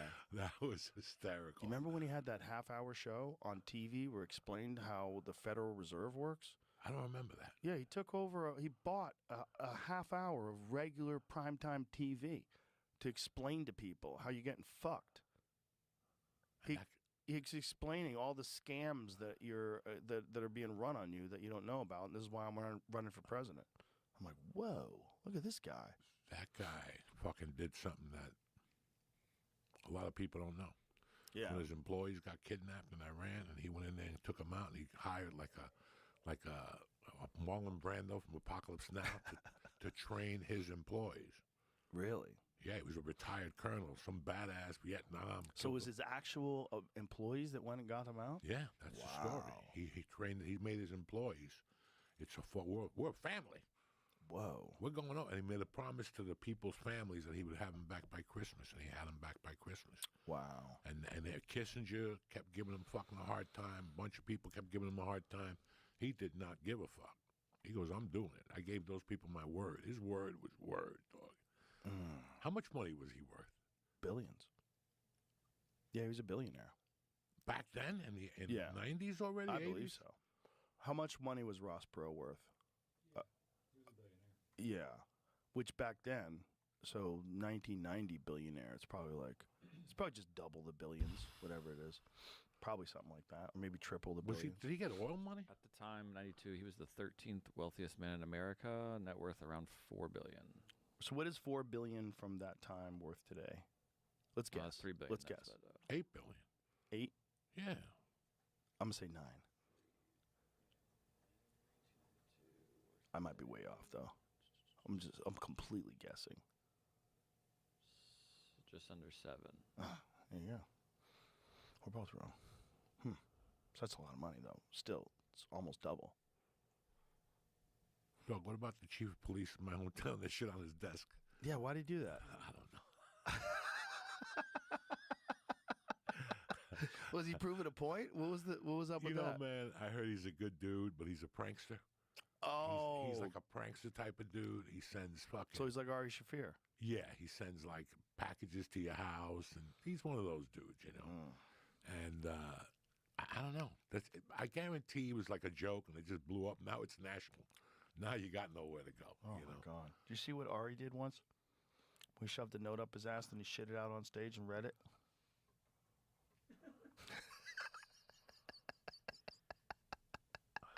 Look at your face. I don't want nobody to read a note out of their ass. I don't want you shitting in the room with me. What kind of parasites and bugs No, and he's fucking got hemorrhoids. He's got... all sorts of stuff is flying through the air. Every breath you breathe is Ari shit gas flying around. He's a fucking nut. He has He's so not- crazy. He has not stopped at all. Like, it has not ended. No, I'm going to his thing next week. he's never growing up. No, he's never grown up. It's not happening. But he's getting married, right? Or he got Yeah. married or something like that? So, He's already married. Yeah, I'm He's going got a over little celebration. Yeah, I'm He's going got to a go to his celebration. party and shit. I don't even know what the fuck it is. It's gonna be a fucking carnival of psychopaths. Dog, I was telling you the other night I got really fucking high. I got home and I couldn't sleep. And I started watching old fights. I even watched a Pepino Cuevas fight. Oh yeah, That dude was fast. yeah, he was good. He was good. And I watched... You ever see him versus Tommy Hearns? No. See if you can find Pepino Cuevas versus Tommy Hearns Well, I I'm watched. 90% sure that's who I'm talking about. Pepino Cuevas was, I think, a little thinner of a guy. I don't know. Wasn't he a 47? Maybe I'm wrong. Thomas Hearns was a 47. Yes. He started his career at 47 and went all the way up to light heavyweight. Yeah, Pepino Cuevas versus Tommy Hearns. One of the most memorable moments of the early days of Tommy Hearns' like when he was like at the peak of his powers. Tommy Hearns was nuking people, man. Just nuking people. He had such a reach and such width for 45. He was such a physical freak. And he was big, but he had, long and skinny, but crazy power. Which, like, generally, like, thin guys don't have the same kind of power as, like, the muscular guys. But Tommy Hearns was kind of like Deontay Wilder. He was both thin and muscular at the same time. And, so, you know, real skinny legs, man. But, my God, the fucking torque that guy had in his punches. You got to think of the leverage because his shoulders are so wide.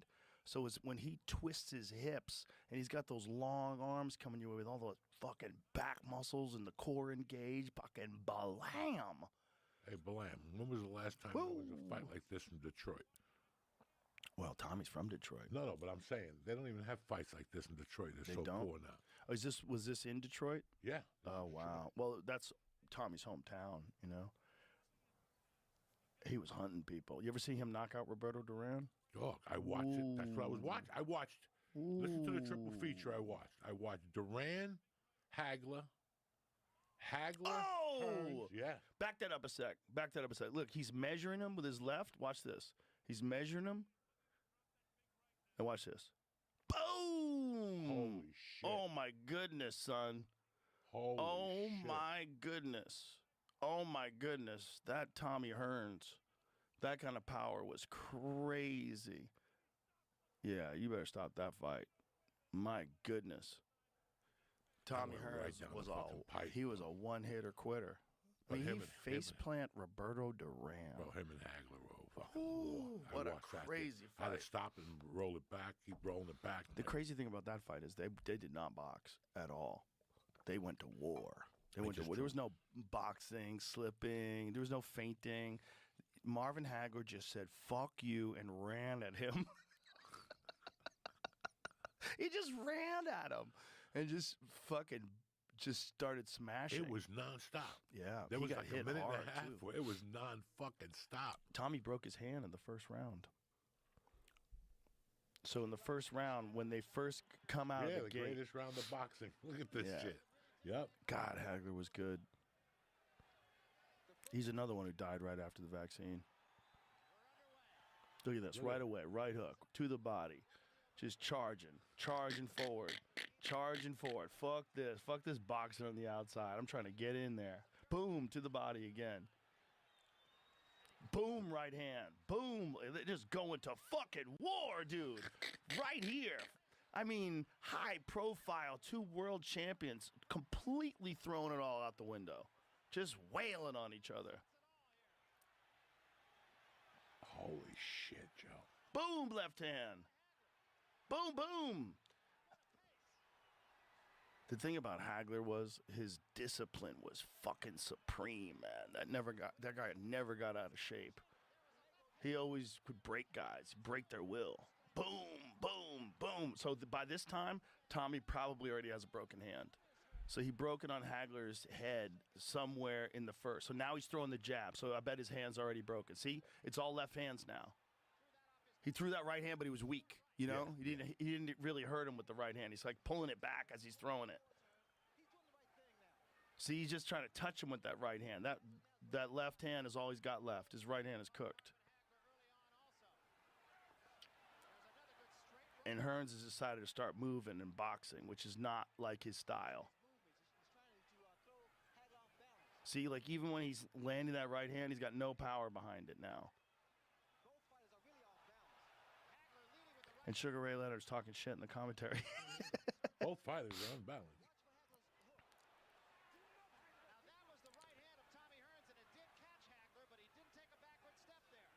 Hagler could take a shot, too, better than anybody. He only has 1 knockdown accredited to him his entire career, but it wasn't a knockdown. He fought Juan Roldan, and Juan Roldan like kind of cuffed him in the back of the neck and like pushed him forward, and Hagler fell forward and touched the ground, and the referee mistakenly called it a knockdown. The only time he's ever been down.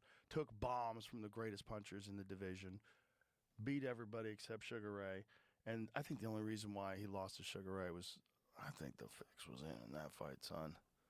I watched that fight many times. Many times. Yeah, there's something about it. Something about it. And then Hagler leaves and goes to become a movie star in Italy. Come on. And his trainers are the Petronelli brothers in Brockton, Massachusetts. Come on. Shut the fuck up. You know how much money was on Hagler to win, probably? You know? There probably was some sort of a deal. Like, look, the odds are very favorable in Hagler's direction, and we can get a bet on Leonard. We can clean up here. We can get Marvin to just, like, you know, don't put him away. Just touch him a little bit. Touch him. He never has him hurt. Never has him hurt in the whole fight. Just, he was so good. He didn't seem right. It seemed like almost he was like sparring sometimes. Hard to say, though. Sugar Ray was so good, too. The guy could come back after all those years off. You know, he had one fight, got dropped, said he was retiring, and then comes back and decides he's going to fight Hagler. And then he wins.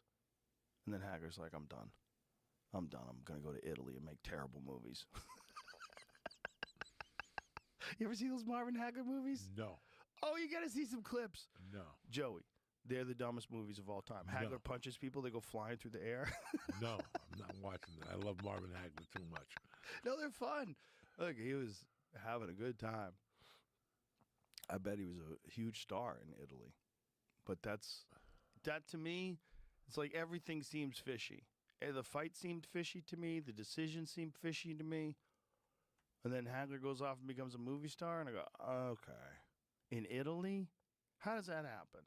How do you get connected? How does that happen? Look how bad this movie is. Clint Eastwood called me. Look how bad.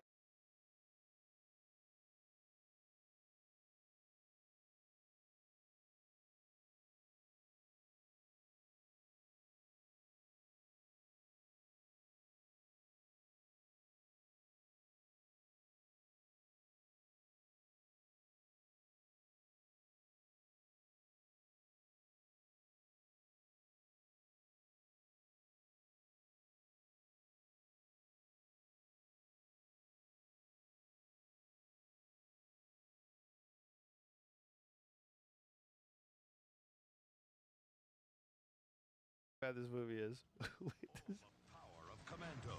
The world has to know what's happening here. It's the thrill-packed feature action fans are waiting for. I want those Indios. Marvelous Marvin Hagler returns from the original Indio. Indio 2, The Revolt.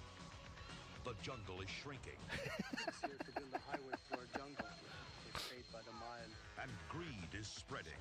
You had better start praying to your God that we finish the highway before the rainy season. Here, only one man is mean enough. I know many of us may die, but it is better to die than to live like slaves. Mad enough. Tell them the days of running and hiding are over. This is your land. And tough enough to fight back. Will you lead us, my friend? Sometimes. It's hilarious. I don't see one Italian. There's not one fucking Italian. That guy. That guy with his mustache. That was Sergio. I gotta be in this movie. You hit me with a left hand. Come on. I got one scene. Hilarious. Wow. I didn't even know that shit. Yeah. That guy was my hero when I was a kid. And they didn't even make him like a Shaft or anything. They made him go into like the fucking. I can see if you put him with kind of the black Italian dudes. movies. It's an Italian movie. They made him in Italy.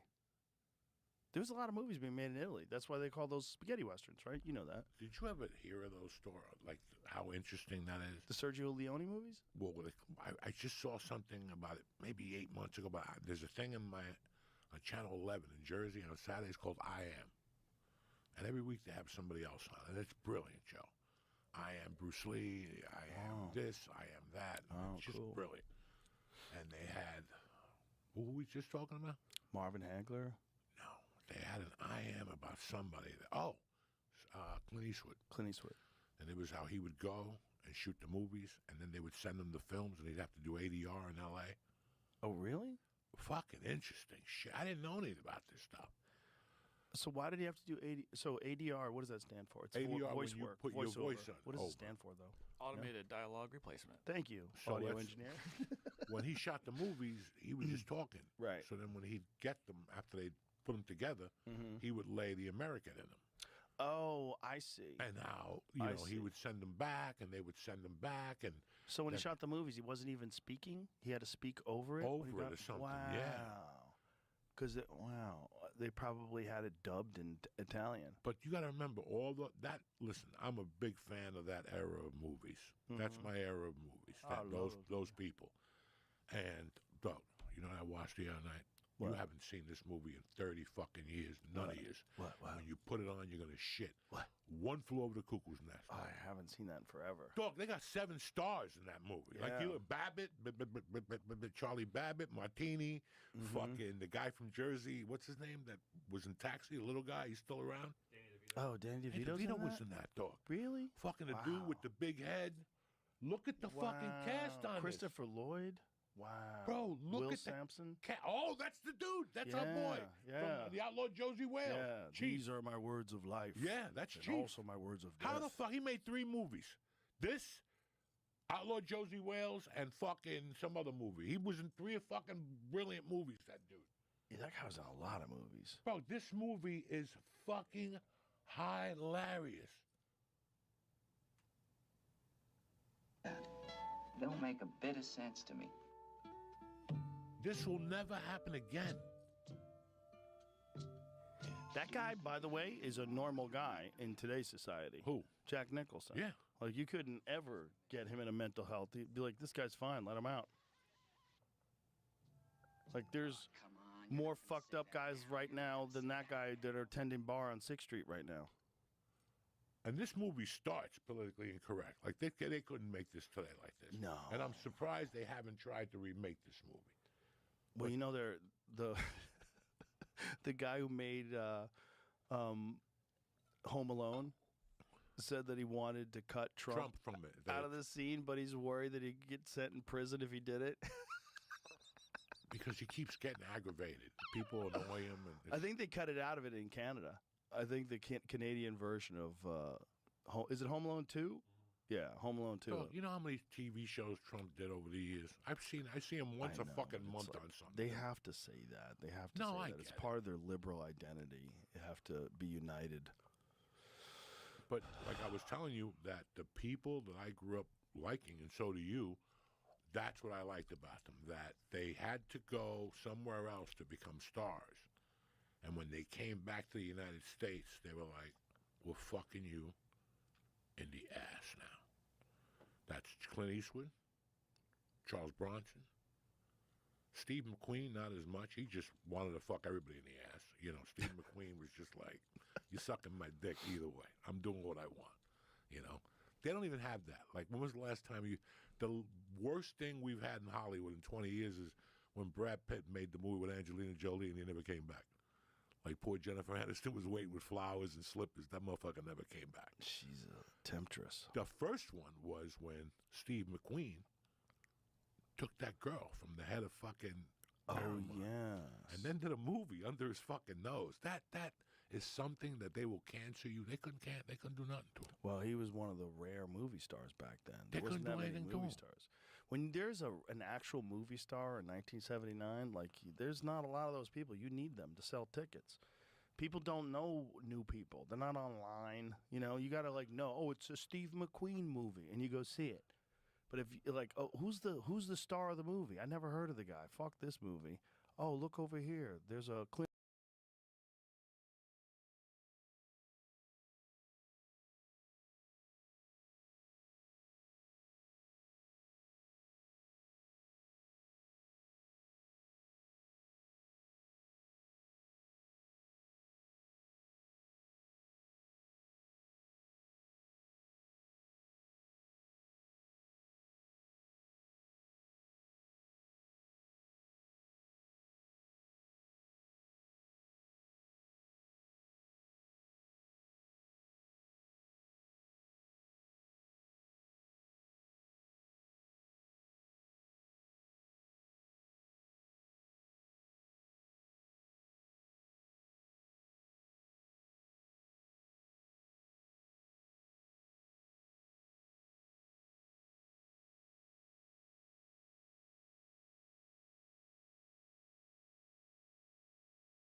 Clint Eastwood movie. Let's go to see that. Like, stars were everything back Everything then. back then. Everything.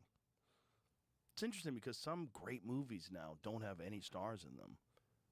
Like Mel Gibson when he made Apocalypto. You don't know anybody in that movie. That's a great movie. It's a great movie. Great movie. And you don't know anybody in that movie. It's perfect. It's perfect because you really believe the characters that way. I don't have to go, oh, it's Robert Downey Jr. Oh, he's doing a great job pretending to be that scientist. No, it's some guy that might actually be a scientist. You know? Yeah, I don't know. But no, they didn't do anything to Steve McQueen. Charles Bronson, same way. He was a prick on those movie sets. They wanted everything. They took everything, Joe. Yeah. It just came up. I'm sure. We discussed it last time. They just got released the Steve McQueen writers from his movies. The riders, yeah. Well, riders are different for people that don't know. That means like all the things that you get when you're on the set. And like that he you could say, I want requests. M&Ms in my green room. I want Pink Floyd albums, whatever. Fucking insane. Yeah. His was insane. His suits had to be a certain cut. They had to cost a certain way. Well, he ain't wearing it, Steve McQueen. Some comics have that kind of shit where you have to have size 11 Jordans waiting for them. Yeah, but you backstage. pay for it. Yeah. Comics are like, yeah, I'm not going in there till I got my size 12s. Well, you pay okay. for it. What's Yeah. the big deal? Well, yeah, they gave me some sneakers. No, you didn't. You bought those sneakers, stupid. It comes out of the price. Yeah, they think that, oh, they bought me sneakers because I'm special and shit. Yeah, but I No. think it's a thing where you want to be feel like you're being taken care of. Like right, they're yeah, even getting though you're things paying for for you. it. Even Fuck though you're that. paying I don't for need, it. I'll bring my own sneakers. Yeah, I'll bring my own sneakers. I'm going to show up and there's a box of sneakers. Oh, you got me white sneakers. I'm not going to perform. Because Yeah. that shit started happening. Oh, really? Yeah, people were like, I want black Jordan. And all of a sudden they're white. I ain't getting on stage till I get my black Jordans. Now they got to run around town. And I've heard people turn limos back. Yes. Back in the day because it was the wrong color yeah, limo. yeah. I ordered a white limo. What is this bullshit? And who fucking drove you when you lived under that fucking bridge? Just get in the goddamn fucking car, cocksucker. People love making demands, right? Like it has to be this way, or that's it. I walk. People love making demands. And that's what happens in that fucking town in Hollywood. And Yeah. people go, okay, no, go fuck yourself. You Yeah. want that, bring it yourself. And once you start doing that, listen, well, I understood what you said before about Austin, and it makes sense to me now. It's like the day I took my daughter to school, and there was moms hugging trees in Studio City crying. If I was a redneck, I'd show up with a shotgun that day and just shoot it and watch those moms just fly. That's where the guns keep the liberals in check. Okay? That's when you come in and go, you want to hug trees? Boom! And fucking start shooting off Dog, they were hugging trees right in front of the school where my daughter and Birch went. Why were they hugging trees? Because they were going to cut the trees down. We went to the school, and the cops were there, and women were hugging the trees, holding each other's hands, crying. This is why I had to get the fuck out of there. Crying. And that's where a guy with a gun would have been perfect. A big fucking gun. You guys like trees so much. Boom. And those bitches would have been running to that fucking coffee shop crying. They didn't know what Leaves happened. flying. Fuck those trees, Jack. That's what you need, a gun in California to tell these motherfuckers, shut the fuck up. You go on Facebook now, and I see people I used to hang with in California, and they're talking about other people, and everybody's so talented, and everything's so gracious, and to work with such a great bunch of talented individuals, thank God they've let my creative juices work. Shut the fuck up. Shut the fuck up. What are you talking about? I need to smack you now or smack you later. It's so Very much. pretentious. Very, and that's what I don't miss any, listen, at all. When I watch it in a movie now, I can't even stand small talk. Like, that's what, I didn't even know what small talk was. You know, it was like the night you did a show, I'm talking to you about before Fear Factor. You did a show, maybe, at the Woolturn one night. Yeah. And when we left, a bunch of people were there, and they circled you, like Ann Maney and a bunch of other people, and they were talking to you about a deal or something. And it was like, oh, my God, your set was so great. And you're supposed to stand there like, thank you. Right. I fucking hate that shit. Yeah, they love kissing people's ass. We loved it. Oh, my God. Mimi and I loved it. Mimi. Victoria and I loved it. Yeah. We're so happy you invited us. And you have to sit there and go, come on, knock it the fuck off. That was in the deal days. Yeah, When yeah. I'd still be shopping around deals. Yeah, and well, they come up to you and development talk to you. You had to be like, fucking, deals. Yeah. hi, yeah. So how was that? How did that feel? Yeah, well, you're still connected to the system, and that was how I was making most of my money. So I'd make some money from stand-up, but I would make like a couple $100,000 on these deals. these And that deals. would be my year's money. And then I'd be working with some fucking schlub making a sitcom that sucked. It never went anywhere. I did that for a couple of years. So I did that from like 99 to 2001. And then Fear Factor started. News radio's on at 8 o'clock. It's every night. everywhere. I My watch kids it. watch I it. watch it. They I think watch it's it. hilarious. I watched my favorite episode a couple weeks ago when he was playing the piano on the fucking Phil Hartman was. He was playing the piano on the elevator and it kept opening. Oh, up. that's right. Dog out. That was a fun episode. That was a fun show. But that show ruined me for other sitcoms. Doing a sitcom after that show, like, why? What? It's not going to be the same. It's going to suck. You need it's like a very rare combination of people to put together a really good sitcom. That was a very good show. It was just, I know that you told me over the years that they kept moving you and it never found a home or something like that. Yeah, Was it you moved ever like found that? 9 Yeah. times. The show really became popular after it was in syndication. That's when it became popular. It became popular when it was on, 7 p.m. on ABC or whatever the fuck it was, NBC affiliate. When they were just showing the syndicated reruns. That's when it became popular. Way more popular after it was canceled than it was when it was on the air. Yeah, doing those One of the writers, Lou Morton, every day when he'd come to the table read, he would have a T-shirt, like a white T-shirt, and we'd write a number on it, and that number was our ratings. And one day he came in, it was like 85. I was like, 85? Really? It's like, we were like 85th. We're the 85th show. That's good. Terrible. What good is number one? Oh, no, I just didn't know. I thought it was No. like a rating system. No. It's the ranked shows in the country. We were like 85 or 88, something like that. It was real bad. Real bad. I know Like you we were watch- like on the verge of being canceled. I know you're watching some good shows now. Yeah. And I'm watching one show, and I'll What are tell you you, watching? there's some people who are dangerous, and then there's Helen Mirren. What are you watching? Oh, the 1923 show? Both of them. Oh, yeah. Mobland. Oh, yeah. I heard Mobland's great. She's fucking great. Yeah, I have not Listen, seen that yet. The Italian mafia movies, they're done. Really? Yeah, they're done. So- De Niro just put Alto Nights Out.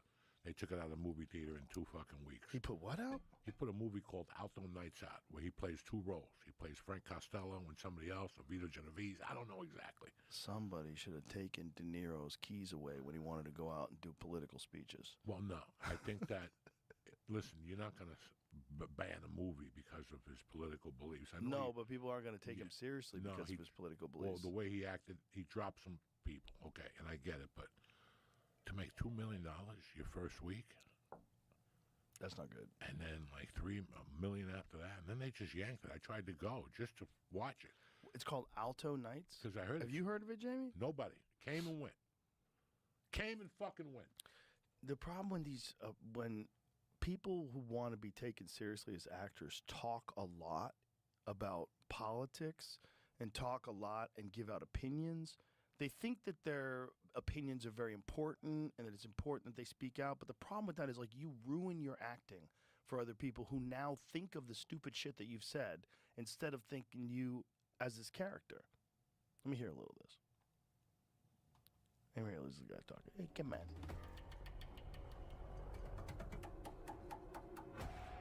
Where do I start?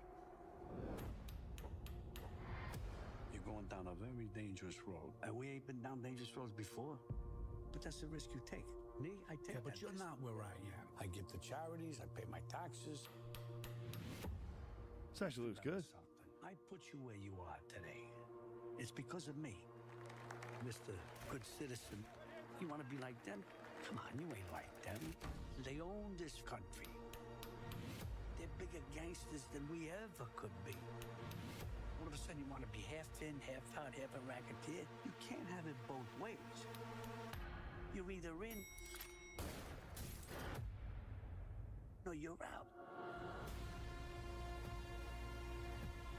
That looks good. I'm telling you.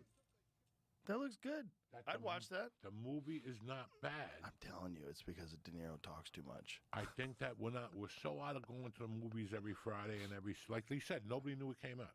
I didn't Yeah. even know it came out. Well, COVID killed the movie theaters. Oh, It's a shame. because they made movies way quicker out on streaming now. All I have to do is wait a month. I can wait a month. 1 month later, I can watch it at home. I don't have to like see somebody like texting people right in front of me with their fucking phone blinding white. People talking. What did he say? What did he say? Do you want any popcorn?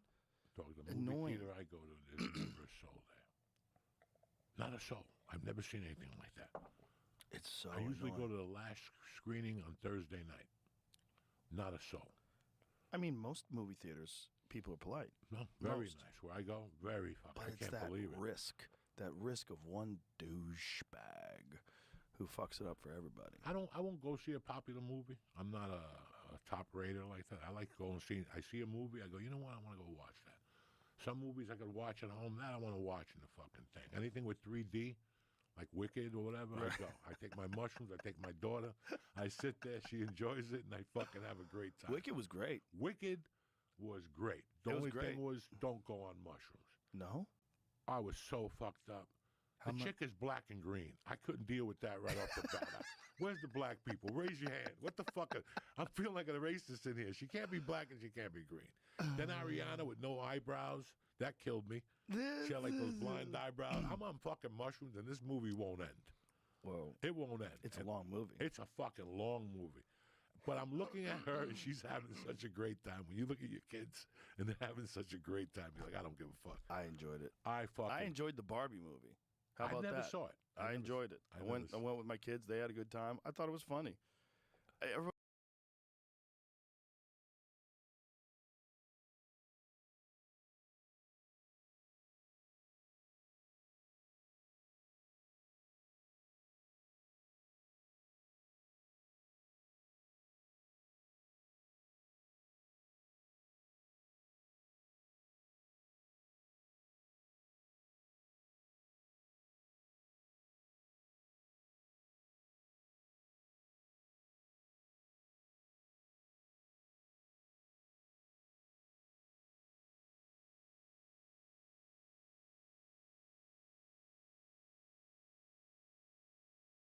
Everybody was like complaining. It's it's political. It's against the patriarchy. Like, listen, here's my position. A movie's allowed to be political. Like, if you make a good movie and it happens to have a political slant to it, I don't care. Is it a good movie? I don't care. I don't care. Like, you're not going to change my opinion in a movie. Like, this is your opinion. This is how you're going to do it. Like, okay. So this movie is like a pro-feminism movie, people were saying. They were complaining. I'm like, what do you... It's a Barbie doll Can movie. we just make a It's movie and not nobody for raise you. their fucking hand Yeah. and politicize? That's all it is. But the thing is, everybody has to because they have to have a hot take on everything. Everybody has to have a hot take. There's a market out there of people where all they do is look for something to point out that's a disaster or a failure or here's my hot take and why this sucks. And that's what they do. All they do is like find things that suck. And they very rarely talk about things that are awesome. No. Which is crazy because there's so much I don't. awesome shit out there Dog, right now. I hate all that shit. You know what's great? On Apple Plus, Slow Horses. Okay. Have you heard of it? You know what it is? No. It's Gary Oldman. Oh yeah. My Yeah. wife watches that. My It's wife, a British She spy says drama. it's fucking tremendous. It's fucking great. Tremendous. Really good show. I've been watching the one with John Hamm. Which one? He has a show, John Hamm, where he becomes a thief in a rich neighborhood. Like, Oh, really? He loses his job. Bro, the there's whole- too many shows. Yeah, it's too many fucking shows. There's too many shows. You just can't. You can't watch them all. You want to watch a show that you shouldn't be on mushrooms? Severance. I heard that's very well good anyway. Yeah, it's a very good show. Don't watch that on mushrooms, though. You'll get fucked I up. watched that It's movie so with Demi confusing. Moore. Where they, Oh, I heard about that. I didn't see it. Is that a show or a movie? It's a movie? That is the weirdest fucking movie I've seen in years. It's a movie where like she gets young again and goes back and forth, Yeah, old yeah. and young. Yeah. It was a little too deep Substance? for me. Did you see it, Jamie? No, I was gonna see it. When I watched. It's like a Black Mirror type movie, and that just came back out too. Black Mirror did. Yeah, I heard the new The ones first are great. episodes. Do you watch 1823 or no? Yes. You liked it? You enjoyed Love it? it, I yeah. enjoyed all of them. Love it. Yeah, I I love 'em all. enjoyed all of them. Landman's good too. Seen Landman? That's very good. Funny. Yeah. That fucking Billy girl. Bob's the man. That- I love anything They're he's in. shooting already, Yeah.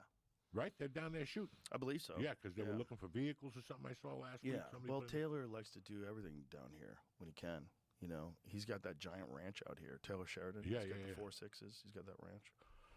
And you know, I mean, that guy can't lose. Everything he He's touches doing a is really gold. good job. Yeah.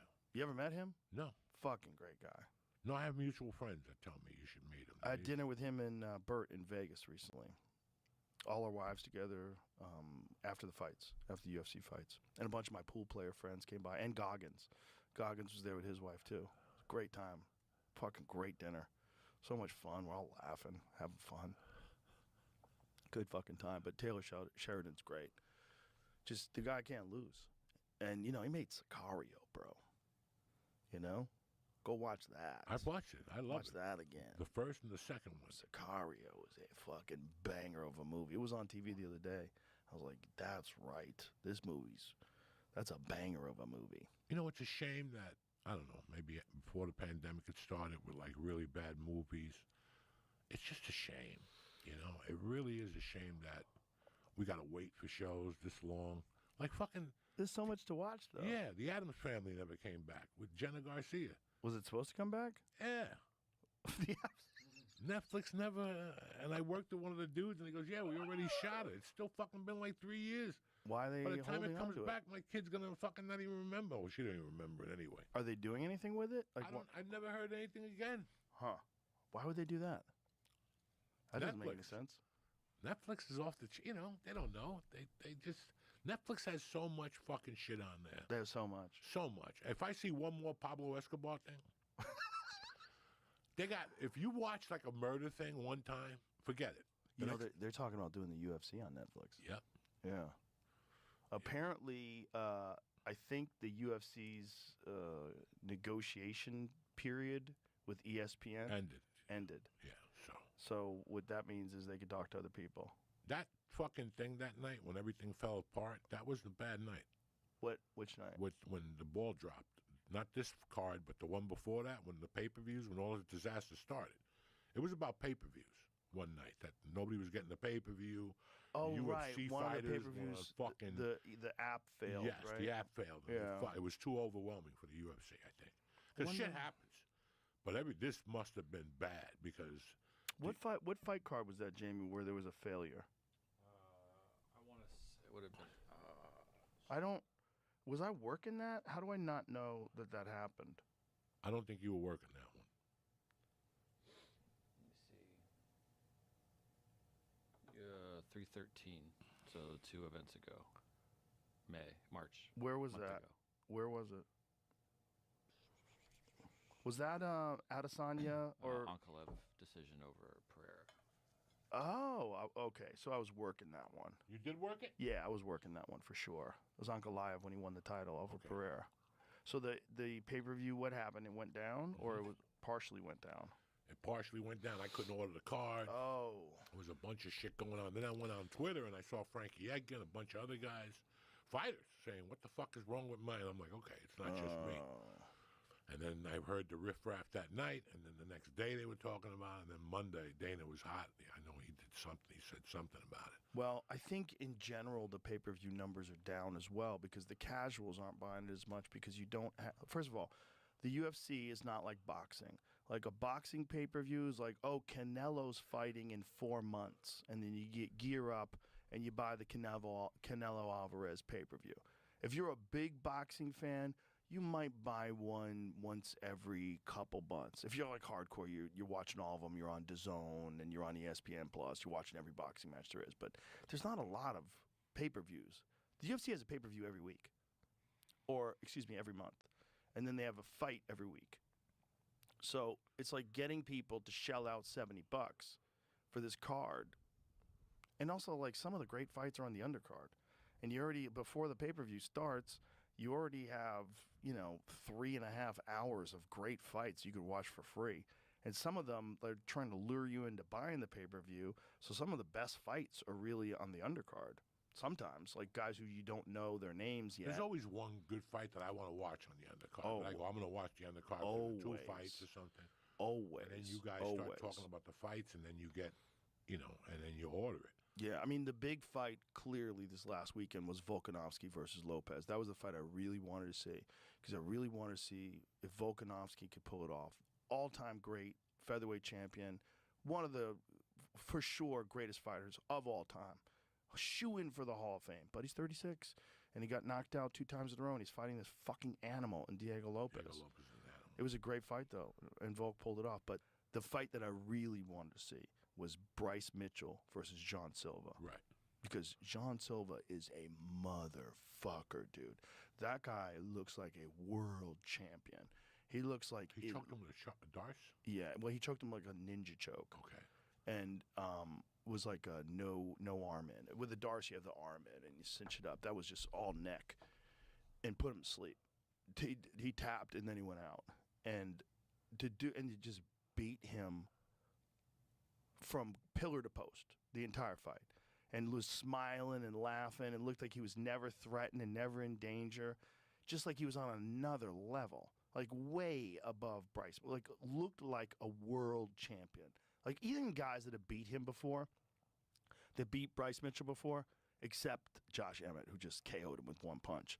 But like even Ilya Topuria, like he got to get a hold of him first. Like John Silva looked like he was never a fight. Like almost like he was having fun. He was trying to get him to touch hands at the beginning of every round. He wouldn't do it. He's like, come on, touch hands. He tried. He's like, touch hands. He wouldn't touch hands. And then finally just put him to sleep.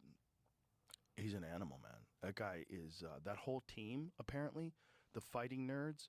I was talking to John Anik about this. He said they have data scientists that work for the team. Data scientists who analyze techniques. And they like break things down, like what's effective in patterns. They find patterns of opponents, what the person does, when they do it, Where how are they these do guys it. at? Brazil. All the way in Brazil. Bro, that's a team of fucking savages. Who else is there? Kyle Barhalio, who's one of the top 185 pounders, who might be the best in the world. I mean, when he fights Dricus du Plessis, eventually we'll see, but he's just storching that division. I mean, he's one of the best contenders in that. And then you have Mauricio Rufy, who's one of the baddest lightweights alive, gigantic lightweight, tall and long, wheel kicked Bobby Green into another dimension. Right, you got that guy. You got Carlos Prates, who's a fucking killer. Stone cold Muay Thai killer who's really hard to take down. And he's just 100% finishing rate in the UFC, I believe. He just knocked out Neil Magny. Like he fucks everybody up. He's a sniper. Like super like skillful and slick Muay Thai guy. So their whole team is just killer. Is all killers. Just like a team of like brilliant up and coming killers. See, these guys are learning now. It's not just about training hard. It's not just about sacrifice. It's about thinking hard too. It's about learning. It's about like really going over your game and like what can you improve upon and how do we make this better? How do we seal up this part of the game? Amazing.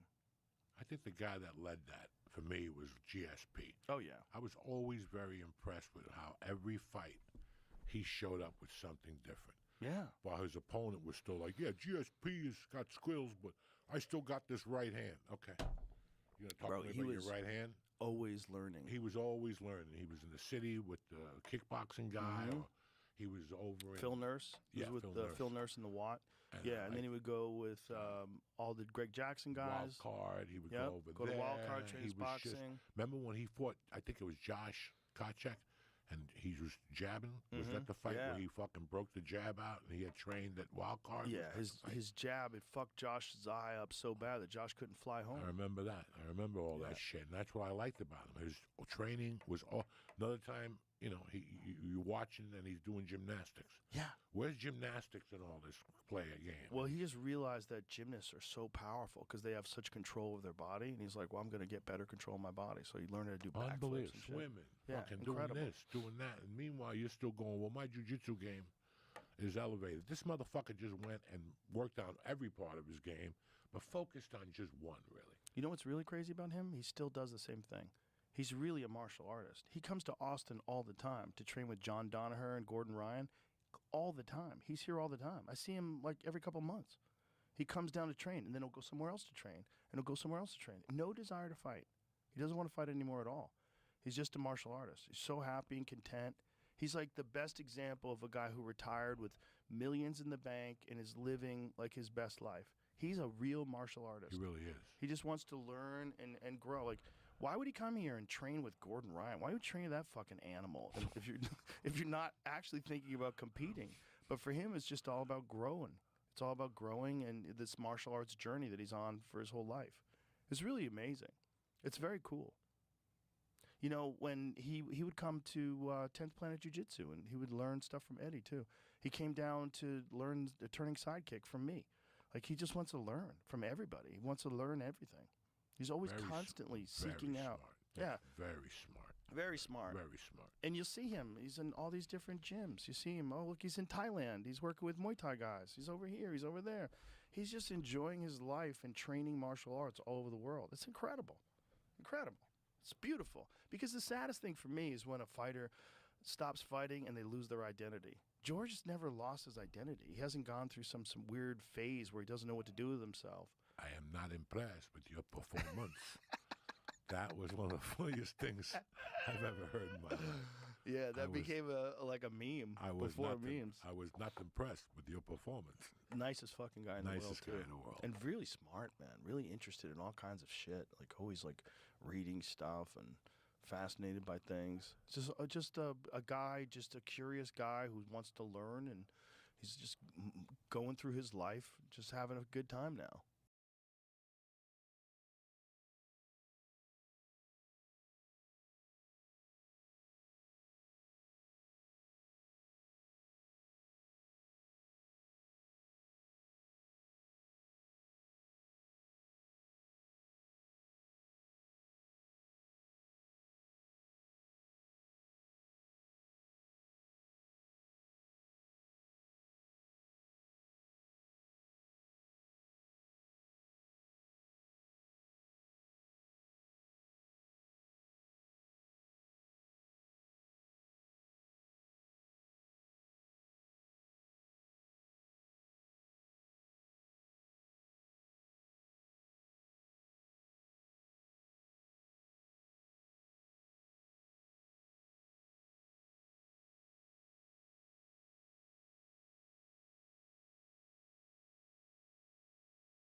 He doesn't have to think about business, you know? It's just training. It's kind of fucking awesome. It's awesome. It really is awesome. It really is. Because, like, with no goal in mind other than growth and getting better. And he's still rolling hard, man. I'm watching him roll with these guys. He's rolling with assassins. You know, he's still doing jiu-jitsu with, like, top flight black belts, man. Would you ever consider going back to Taekwondo now? No. No. Just going to a school once a week and just going in there with a bunch of guys and throwing some kicks and shit. I work thought out on my about own. No, you're not feeling me. What do you mean? Anybody can work out on their own. Could you imagine now at your age? Like, I've been thinking about it. There's a purple belt at my jiu-jitsu school. He's 68. Oh, wow. He came from a fucking Shotokan karate background. And he goes, I teach in the Bronx every Wednesday night. He goes, this was my school. I sold it, but I still go up there on Wednesdays. Come with me sometime. I'm like, wow. How cool would that be? It would be cool to take a class. That's what I'm saying. One time a week, like something that you. What's the? As long as you didn't have to spar. No. But you do those. Like when you do Taekwondo, they have One those steps. One step, like those Yeah. little. Yeah, those you like- Sushik Day Run, I think they call, where I basically throw a drills. punch. Yeah, it's Yeah. drill, and that's what you need. You're not gonna. Yeah. No, you're not gonna fucking spar and go crazy. But it's, Drills are really important. They're really important, and people don't like to do them because sparring is so fun. Same with jiu-jitsu. Yeah. Like Eddie Bravo always used to say that, like drills are terrible. They're so boring, but if you can do them, it'll make your jiu-jitsu way better. Like the biggest leap that I ever got in the beginning of my jiu-jitsu journey was when I became friends with Eddie. We would train in my garage. I had mats in my garage, and we would just drill for like an hour and a half, a couple What would you times a drill? week. He was showing me a lot of his rubber guard stuff, like the early stuff, but we would just drill like different positions, how to escape certain positions, how to finish from certain positions, what to be careful of, and then we just go through paths. Like path was, pass into half guard, push on the knee, move into side control, head and arm, secure the arm, finish the arm triangle. And what we'd do is like, if he was doing it to me, I would resist like 40% maybe. You just kind of like sort of resist, Right. and they secure it, and you kind of resist, and they finish it off. So it's like basically you're doing it as if you're doing the same pathway with the same things that a person would do to resist, but then they're not trying to really stop you. They want you to tap them. Like this is the idea of the drill. So I'll get my hand in, but it's just so that you can push my hand down and then lock it over. So well, that's big now. yeah, People drilling are is like- everything. People are flow rolling. Like Mhm. people are selling it more. Even Tom DeBlas is like, dog, listen. It's the way to get better.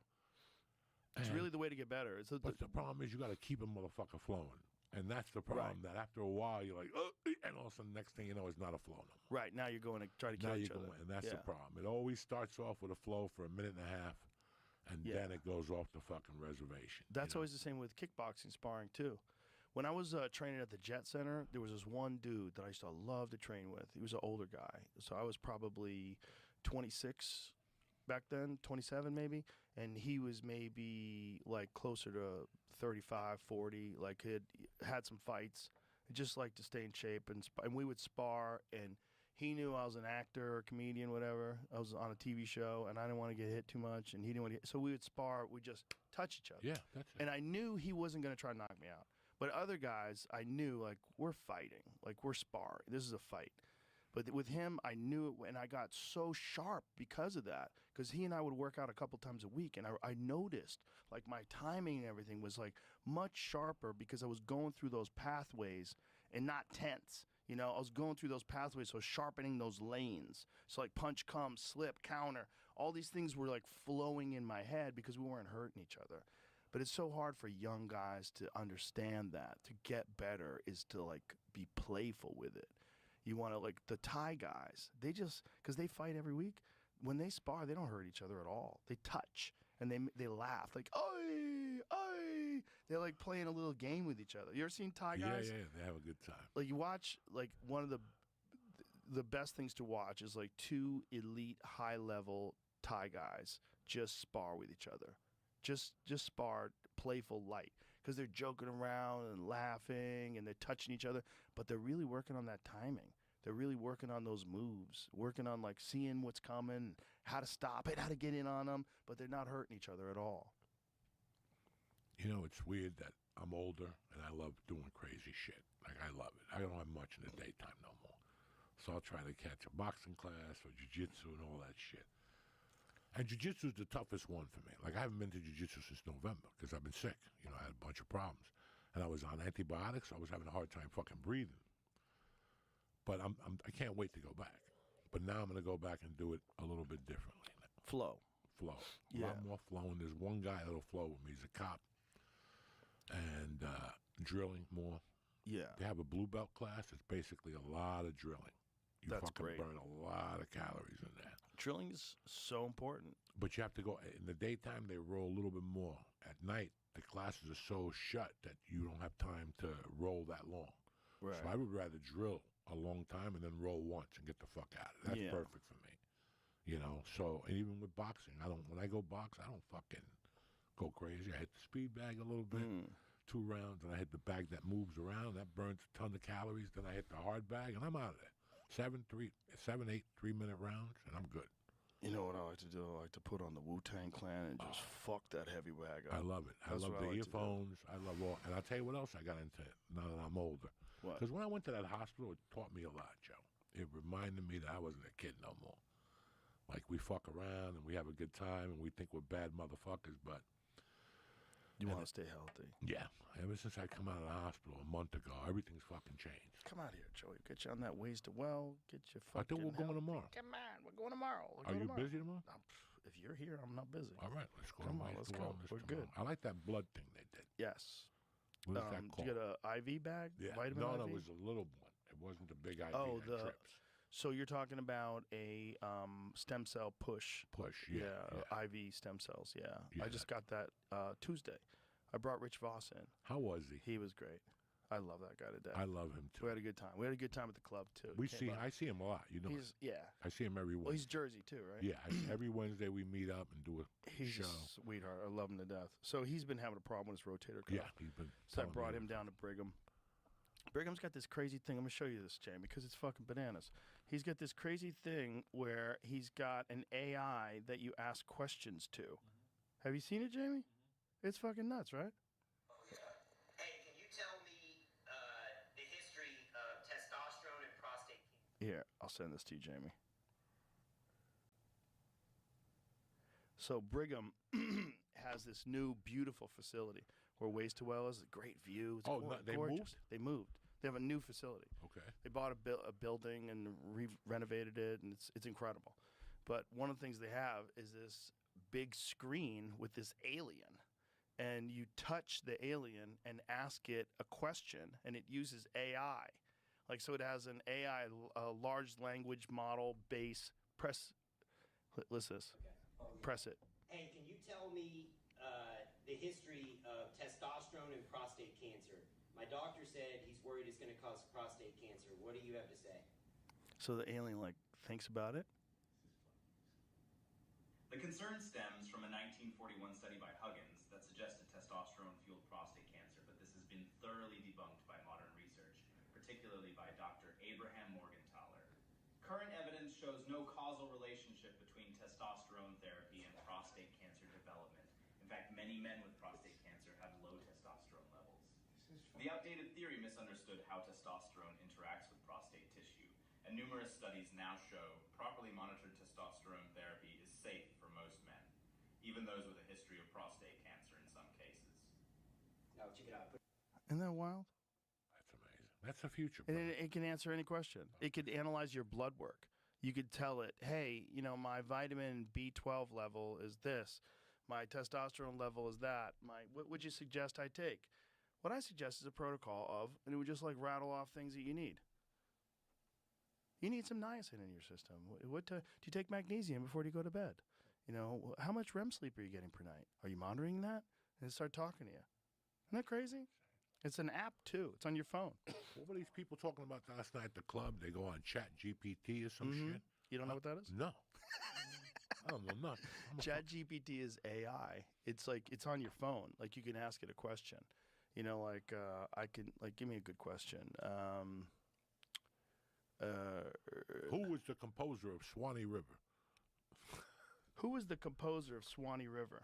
So you see how my phone has all those rainbows on the outside like that? That means it's searching for the answer. And boom, gives me the answer.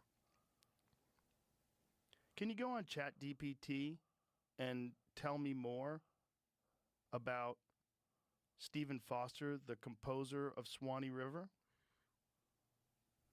Bam. And then it goes on ChatGPT. I'm an AI design assistant. Feel free to ask anything. What Disney movies are the most racist? It's working with ChatGPT right now. It hung up on me. The reason why I asked, Joe, that is one. ChatGPT told me to go fuck myself. Joe, It disconnected. one of the greatest episodes. You were talking to me a couple weeks ago. We were talking about, you watched the Gleason interview on 60 Minutes. So I watched it a couple of weeks later. And you know, I watch The Honeymooners every Saturday. Do you really? Every Saturday at midnight. They're on.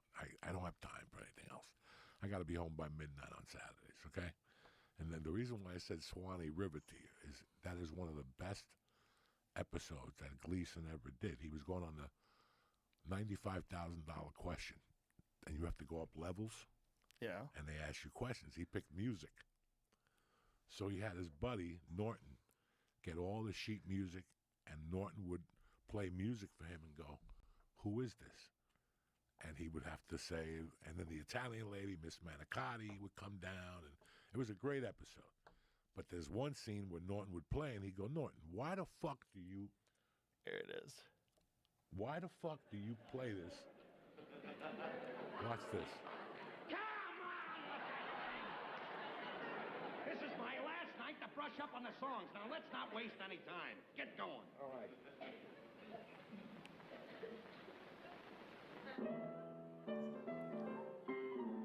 Will you wait a minute, please? Why must you always play da-da-da-da-da-da-da before you go in and play the song I'm trying to guess? If I told you once, I told you 100 times. It's the only way I can warm up before I play the piano. A pitcher warms up before he pitches a ball game. I gotta warm up that way before I play the piano. I hope I don't have to tell you this again. Are you ready? Go ahead and play.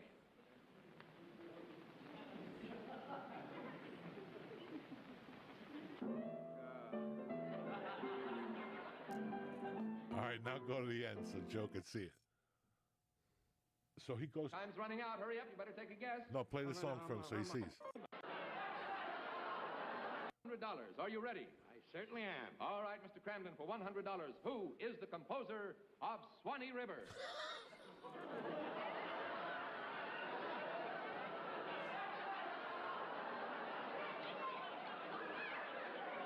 Look at his face, bro. Swanee River. That's right, Swanee River. Can we have a few bars of Swanee River, Jose?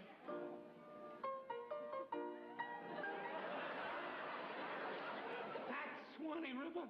That's right. Now, who's the composer? Your time's running out. Hurry up. You better take a guess.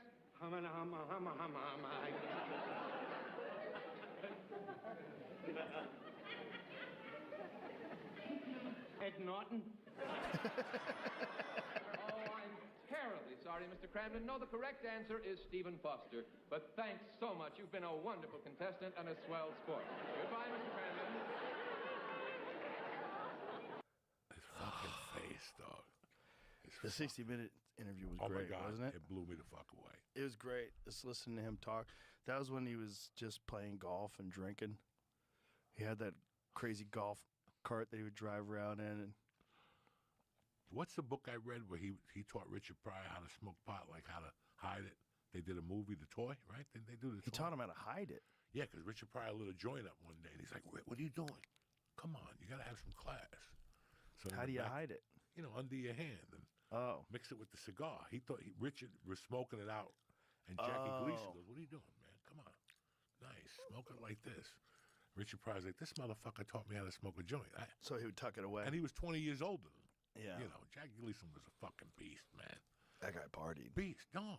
He did a it lot all. of partying. He But died fairly young, you know. How old was he? I want to say close to 60. But I think it was a couple different kinds of cancer. How old was he when he died, Jamie? Jackie Gleason? Yeah. 71. Oh, was he? Oh, he's 71? Oh, that's not Which so is bad. still, no, that's still, the national line was 74, right? Yeah. I thought he died younger than that. No. But yeah, hard living. Hard living. Yeah. Doing that. Do you ever hear the story about him and Richard Nixon? No. Richard Nixon and him were getting drunk one night, and Richard Nixon goes, "You want to see some UFOs?" And so they get on Air Force One, and they fly to one of the Air Force bases where they have this fucking crashed UFO and alien bodies on ice.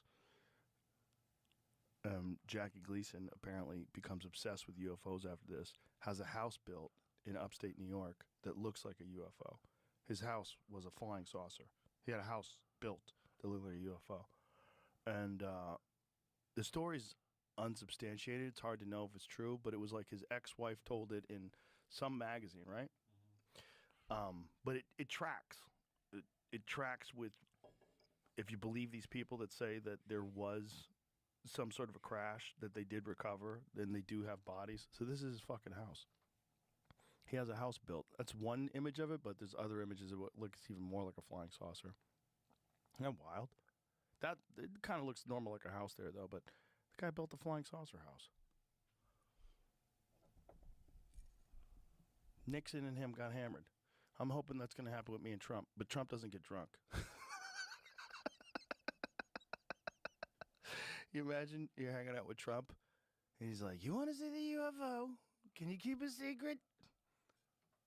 Yeah, there he is, hanging out with Nixon. And they supposedly do have something that crashed, and they supposedly do have biological entities that are on ice somewhere. This is according to these whistleblowers that work for the government, and now we're talking about it. I just don't know what's real. It's hard to know. And you talk about it, you feel like a moron, because it's like... There's got to be something out there. Okay, we got to assume there's something out there. Whether or not, I don't even know. Right, but should we assume that something's been here? Yeah. Yeah. Yeah. I think so. Yeah, they've been here. Well, I would come here. If I was from somewhere else, and I was like, what, imagine if you're like from some super advanced civilization that's completely abandoned war. There's no thievery. Everybody reads everybody's minds. There's no unfairness because they've worked all that stuff out. And it's just superior intellect because everybody's evolved for 1 million years past where we are now. And you get the opportunity to see what a breakthrough civilization looks like, right when they're figuring out nuclear power, right when they're figuring out flight and war and cell phones and shit like that. Like, that would be like you and I going back and going and visiting the real Wild West. Like being in a gold mining town in 1830. You know how nuts that would be? You know how fucking crazy. Be one of the minor 49ers in 1849, going all the way to San Francisco, and these fucking animals stabbing each other in saloons. Like, you know what that would be like? That's insane. The kind of barbarians that took a chance with wooden wheels getting pulled by a horse and went across mountain ranges to try to get to the gold. That would be like us going to visit that. Of course we would visit that. Of course. Like, if you had a chance to see what it would like to see Christopher Columbus land in the Bahamas, to see what that must have been like, of course you would want to see it. If you could go literally back in time and see primitive humans, well, if they're just like us, but they're like us millions of years from now, of course they would want to visit us. It would be so interesting. Can you imagine if there was a planet where we could go where we could see cavemen? We go. Would you imagine? Fucking Musk would get us in an hour. Yeah. But it's... Well, you can see guys making fucking arrowheads with flint for the first time and strapping them to sticks, giant fucking heads and big teeth, covered in hair, just figuring out tools. Oh, my God. We would be fascinated by those people. The way I think about it is, listen, since I'm a kid, we're talking about Martians and aliens, right? Since I'm fucking 6, 7, I've been hearing about this. The moon landing was in 69, so I was 6. So it started after that. Like, I heard more and more about it. So what you mean to tell me is in 55 years we haven't found out more information about it? We know. We know what's going on. We know. NASA's not stupid. They know something's out there. They play with us a little bit from time to time.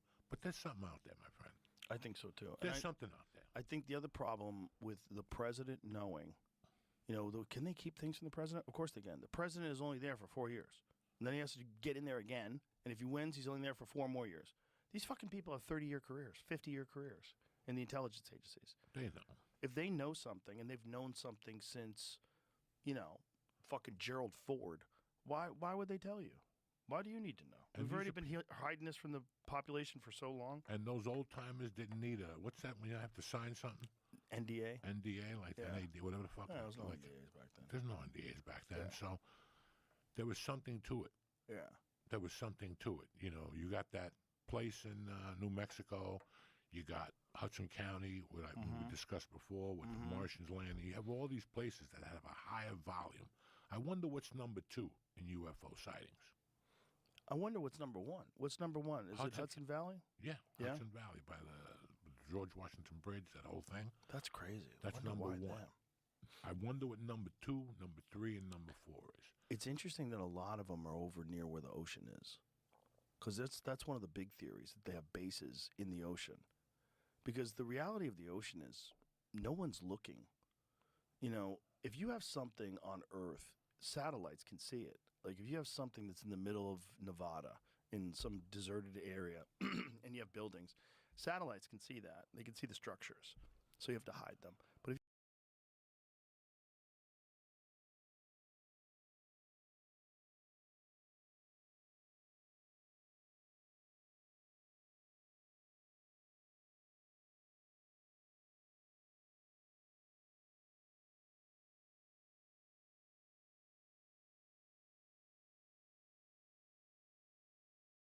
if you have something in the ocean, nobody sees anything.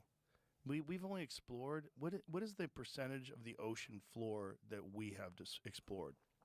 I think it's like 10%. I think it's somewhere around 10, maybe 20%. So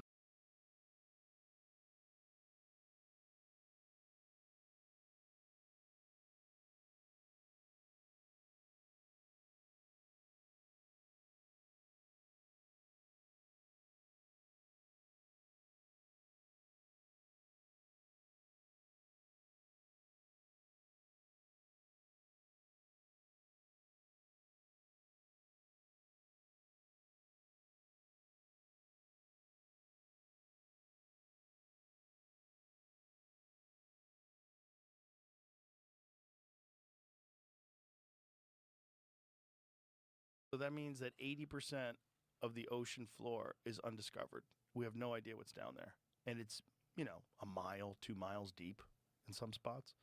If you're from a super sophisticated civilization that's millions of light years away, and you can come here instantaneously, and you have the ability to traverse in these, what they call transmedium craft, which means they can go through air, go through water, just it creates a gravity bubble around it and go through everything. That's what they think these things are doing. That's what they can go 500 knots underwater, just like nothing we have could do that. And if they have bases under the ocean, it makes sense that these sightings are all near the ocean. It just totally makes sense. A lot happens in the ocean. That ocean's stronger than what you fucking think. Yeah. I love going to a beach and What just is this, sitting Jamie? on the beach and Seabed watching the ocean. 2030. Seabed 2030, what they've mapped out? They've gotten 30% mapped. They're trying to get the whole thing done by 2030. Oh, really? Yeah. Oh, interesting. Oh, what if they find a base? Yeah. So What if they get down there and they find bases? What is all that stuff? What are those lines? I'm guessing that's where they probably sent their drones. Probably. You know, Whoa. Looks like a pool scrubber. You know. Wha- Just kinda oh, goes. that's crazy. Shit. So they're scouring the ocean floor to try to get them. That's why the aliens are going to come out. Wow, that's Hawaii. Whoa. Oh, that's not Hawaii. Hawaii's over here. It is? Yeah. What's that? What are probably those like islands in the middle? Is that Catalina? and shit, yeah. Oh, I see. Oh, you were zoomed in. Yeah, yeah. Oh, okay. I was trying to see what that's- this stuff is. Oh, I see. I think these little light colored brown spots are what's sticking up, and the rest of it's underneath. Wow. I gotta pee real quick. Go ahead, dog. That We'll one. pause. Yeah. We'll be right back, folks. Woo! And we're back. What were we just talking about? Aliens and whatnot. And whatnot. Yeah. You know, I feel that we know. We're just not going to, you know, it's like everything else, man. We knew who shot Kennedy. We're not going to release it. You know, we're going to play with us. That's what they do. I think that they would be, I think even after all the alien talk and everything, I think Americans couldn't really handle it. Well, there was actually a discussion. This guy, Hal Puthoff, who was a physicist that worked with the U.S. government, told me that during the Bush administration, they actually wanted to talk about the potential of disclosure to the American people, what would be the pros and the cons. And so they listed what could be disrupted. Well, the economy could be disrupted, religion could be disrupted, government could be disrupted. What would be the positive aspects?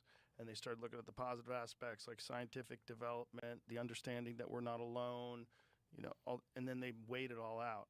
And the cons outweighed the pros by a significant number. And so they decided not to disclose it. This is what Hal Puthoff says. So he is a scientist that's worked with the government for decades. And he, you know, I had dinner with him and Jacques Vallée. Jacques Vallée is the guy who the character in Close Encounters of the Third Kind was based on, the French guy, the scientist. And Jacques Vallée has been studying corporations and opportunity to make.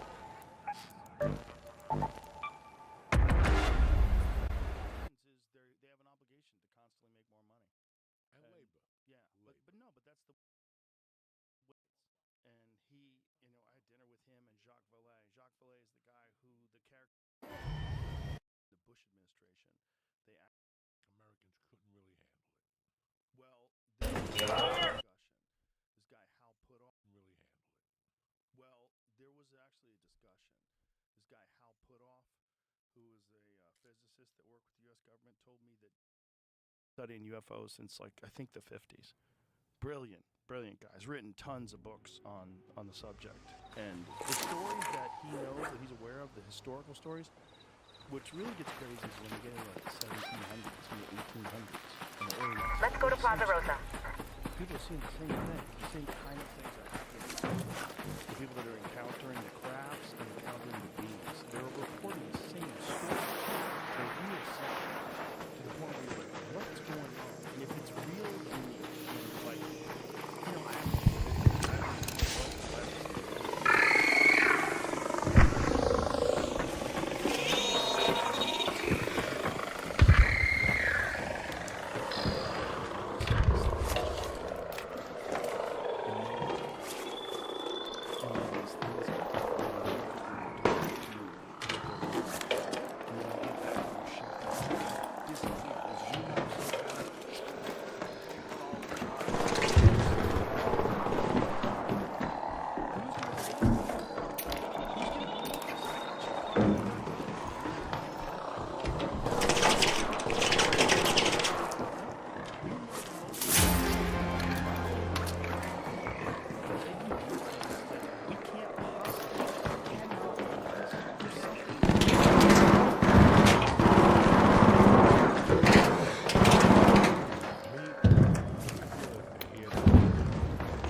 Because fish don't have sex. That's okay. That's not my problem. It's not the women that have sex with it. Okay? But people are, they want to fall in love with mermaids. They're like, that's the craziest person.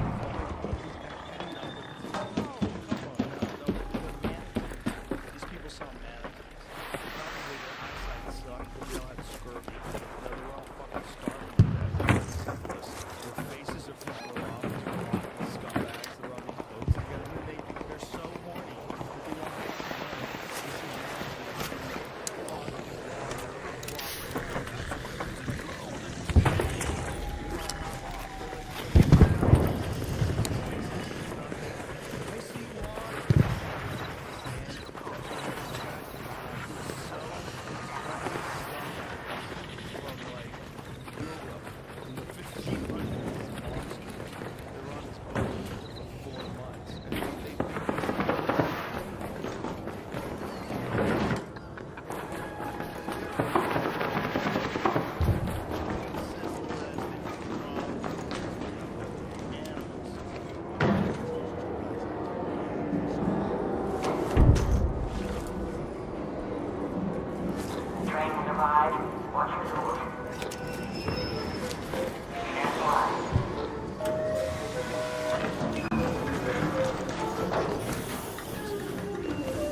ocean, you have no idea if storms are coming. There's no fucking weather.com. You don't even know what it looks like over here because they don't have pictures yet. Someone's gonna draw you. This is what I saw when I visited Maryland. I told you there's a fucking mermaid, you fuck. Look at that fucking fake thing. Just sewed a fish on a monkey's body. Oh, Jesus Christ, that's hilarious. That's one of the reasons why America became so powerful. The two things. The Constitution, the Declaration of Independence, the Bill of Rights. All the laws, freedom of speech, right to bear arms, right to practice your own religion, all those things are incredible. But also the type of people that moved here. Crazy, risk-taking motherfuckers that were willing to get their kids and get on a boat and make it across the country. So everybody that came over here was just fucking gung-ho. They're all wild folk. Wild, dangerous people trying to get jobs on the East Coast. That's still to this day why the East Coast is so crazy, so chaotic, and so fun. Because that was like the echoes of these pioneering monsters that travel their way across the ocean. Crazy people, desperate for anything. Europe just sucks so bad, like, gotta get the fuck out of here.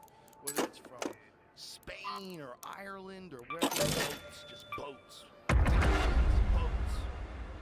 And then they make their way across the land and then, cover the whole thing eventually. And in a few hundred years. It's a crazy story, man. And we gotta be careful of this place. You can't sacrifice the things that made us so great in terms of our freedom just for political gain. Because then we're gonna give the whole thing away. And we could go to some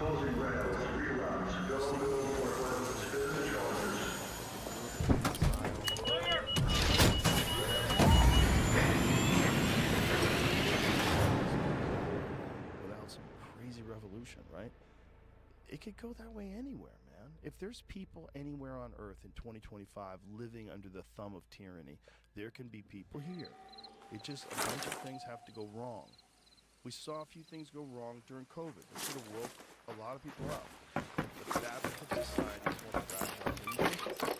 That's why the founding fathers were so wise. They put into play protections to keep tyranny from taking over. They have a bunch of checks and balances that you can't get through. You don't have ultimate power. Go to Plaza Rosa. You have Congress, you have the Senate, you have, Let's go to Plaza Rosa. Supreme Court. It's gotta be. You can't change that just because you want your side to win. Everybody has to win. Everybody gets short side. Republicans get short side on this. You can't have that happen. It's not good for the country. If you think you're free,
percentage of them are I mean, it's going to be effective. You're definitely going to curb crime, but you're also going to victimize a certain percentage of this, undoubtedly, especially with like this can't come to America. And if we're sending our prisoners over there, how much different is that than the other stuff that we hate, like sending jobs overseas where people work for $1 a day and don't get health care? We would never allow that in America, right? But we would never allow this kind of a prison in America either. So should we really be involved in sending people to this kind of prison? Because they're coming out. You know,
But from the time I got there to the time I left, there was probably 80 Cubans on the block. Maybe 20 of them got arrested. In those days, you got arrested, you got deported. Like the following week. If you got arrested. They put you in jail. You didn't have paperwork or you came in that Cuban thing. They would take you right, immigration would come get you in 72 hours, and you'd be right back. See, it's one thing if you arrest someone for a crime. Yeah. And then you deport them. I get that. But it's another thing when you're rounding up people because you think they look suspicious. Like, during the first Trump administration, there's this dude. Force back online, discharge for loss. 2 3 on hold. Worked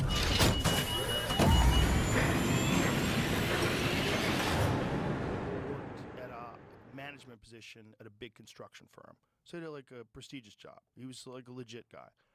So he's at Home Depot. And he's dressed nice, you know, polo shirt on, slacks.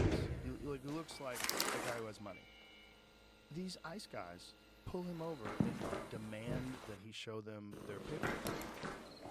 And, you know, he's like, what the fuck are you guys doing? He says, Have your eyes adjusted to the dark yet, Raider? Loot is ripe for the picking while most of Toledo is asleep. Though my suppliers say that ARC is twice as vigilant after suspects. Citizen. He goes, I was born in America, and I served my country for 25 years. And you fucking idiots are just going to harass me in the parking lot because my family is of Spanish descent? Fuck away from me. And, you know, he was hot, and he came to the house right from me. He was telling me, this guy's like, gentleman businessman, like sweetheart of a guy. Wonderful to talk to, great to do business with, have a conversation with him. Great guy. Just look at him because he's brown. Like, that's it. There's no way you could make any other way you're going to point to that guy and think he's an illegal. That guy's driving a brand new Silverado with a construction logo on the side of it. Shiny, clean polo shirt, slacks, clipboard cane. Fuck you. That's what I'm worried about. I'm not worried about guys that get arrested. No, I was worried when they came to Jersey. I didn't go out that week. I didn't do much. I'm a DA. Well, I'm glad they didn't deport you. No, but you never listen. Right, but if you did get arrested for a crime, you probably now would say, yeah, you should get deported. Like if you did a violent crime. Yeah. Full chargers. Back to 4, 2 3. No time for it. You're out.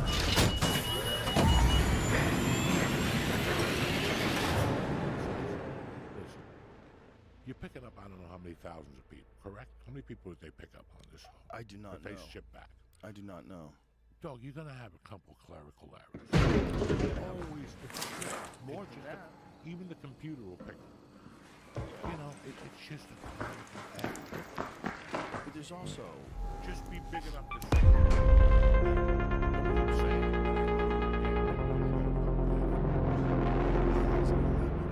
That's correct, right? But there's not just clerical errors. If you don't have due process, you also have the potential for people to potentially falsely accuse someone on purpose just to arrest them because they don't like them, or they have a bad business dealing with them. For some reason, why they want to set this motherfucker to show him else. People are crazy. They do shit like that all the time.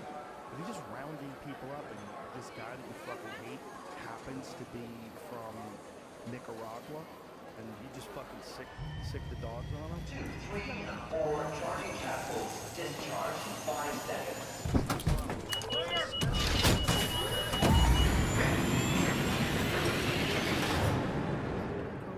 Like they were giving people rewards for turning people in for having parties in LA.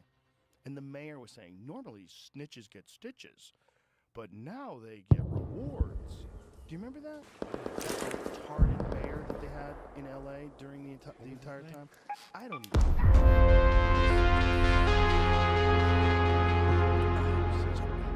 Yeah. My favorite thing was when Black Lives Matter came to his house. Like, you're never woken up, bitch. Well, this is my problem. This guy. Well, yeah, that guy. What the fuck's his name? Garcetti. Oh, God. What a tool.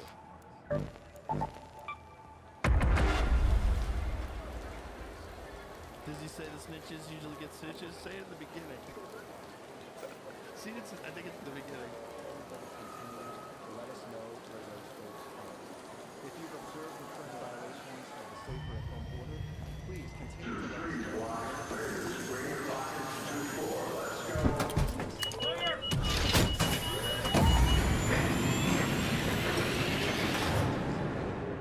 Rewards. We want to thank you for turning folks in and making sure we are all safe. You should go to jail for saying that. I'm gonna explain something. You fucking monster. All this shit started. And it started with even the cancer function.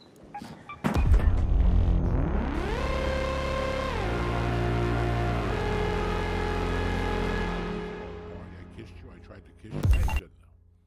That just ain't good enough. Well, I went home and called my girlfriend Diane. We'll get her on the fucking stand too. But I believe in people. I'll do whatever time you want me to do to prove that I did it. Absolutely. When you have something like I'm asking for you to turn people in for anything, people are gonna go nutty and start rapping. That's just what they do. You can't get away from it.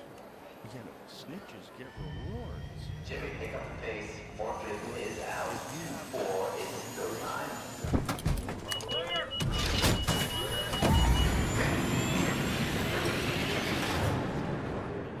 People swat people all the time. You know what that is? They fucking call 911 and say someone's being held hostage at Joey Diaz's house at gunpoint. And then the SWAT team shows up. And you might not know what's going on, so you might pull out a fucking gun and get shot.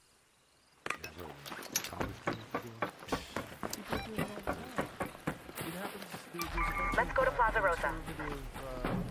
Online people SWAT. It's wild shit.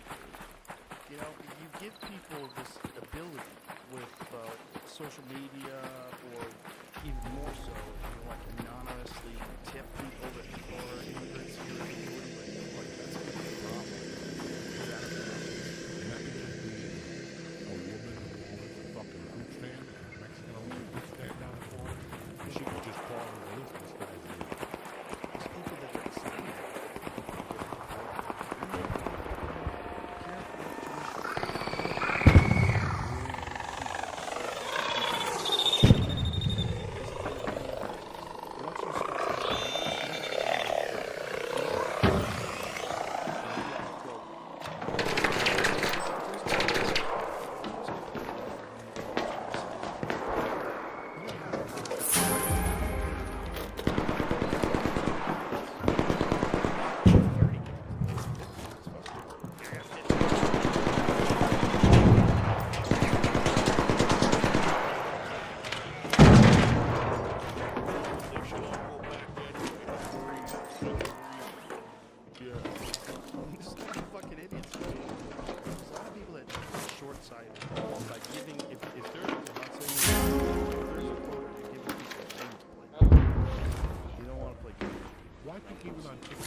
Oh, thank you, Raider.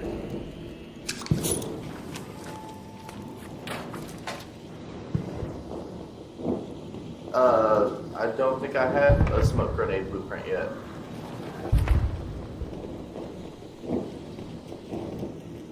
Would you like an Osprey? I just picked it up, but I'm not sure if I like it.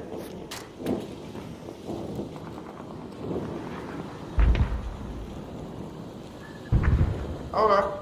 I appreciate it. Thank you, Raider. Yeah. All you. I don't do much PvP.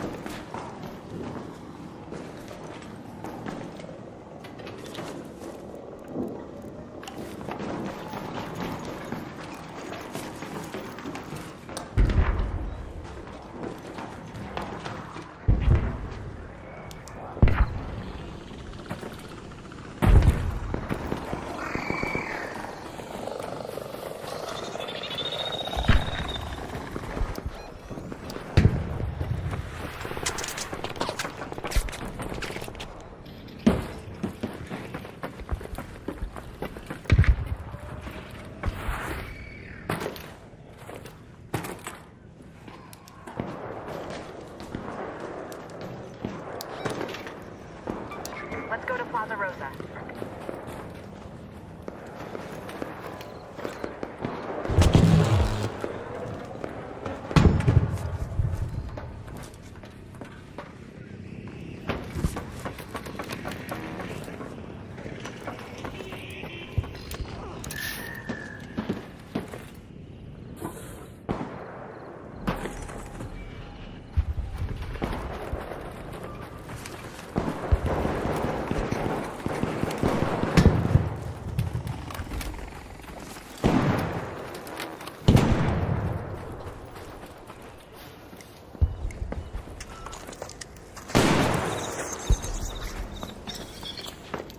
Hey there.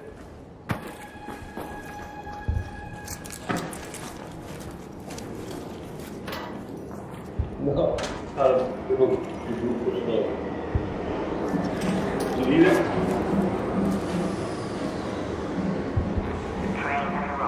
This is just take off. Then we divert those groups. Sure, take it.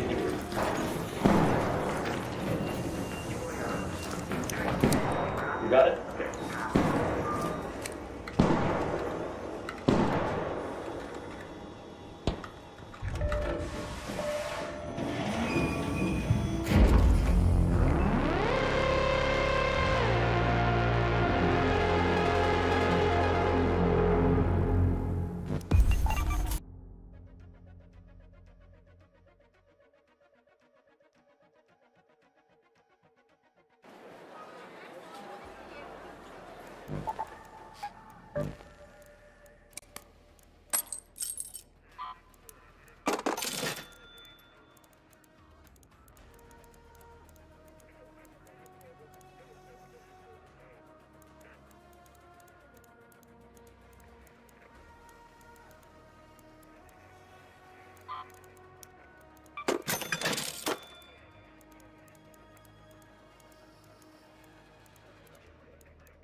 4 is back online. Discharge for bomb. 2-3 is on hold.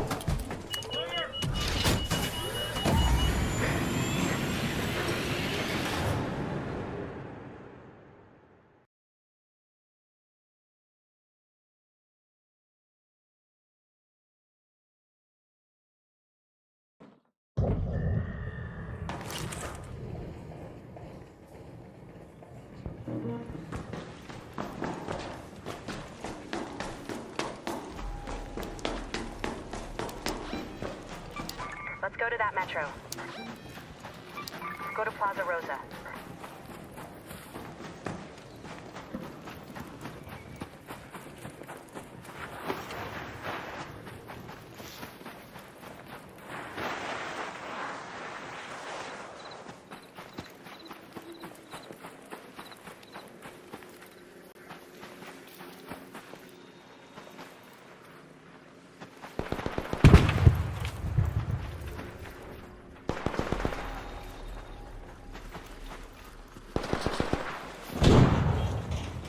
So many people here. Damn it.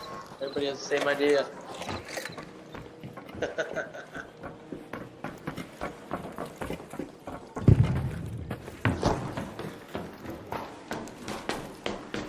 Alright, let's clear it.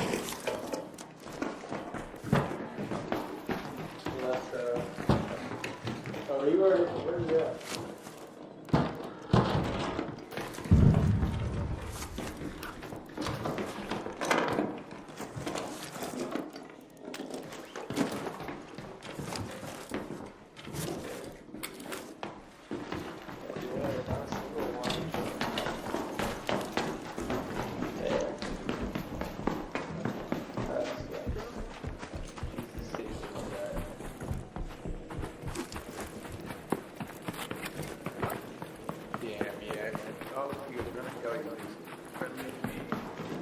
Now everybody's doing the same way again.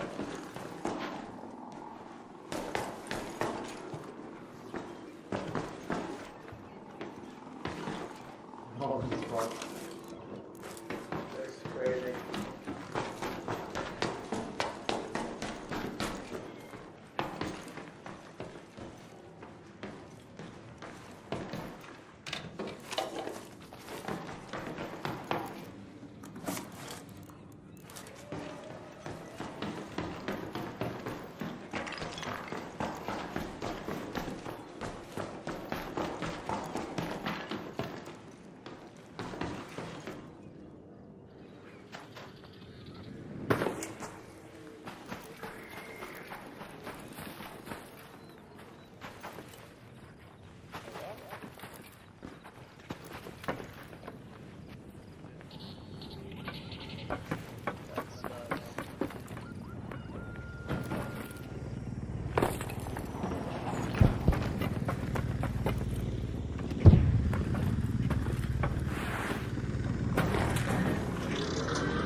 So, in go to Ricardo.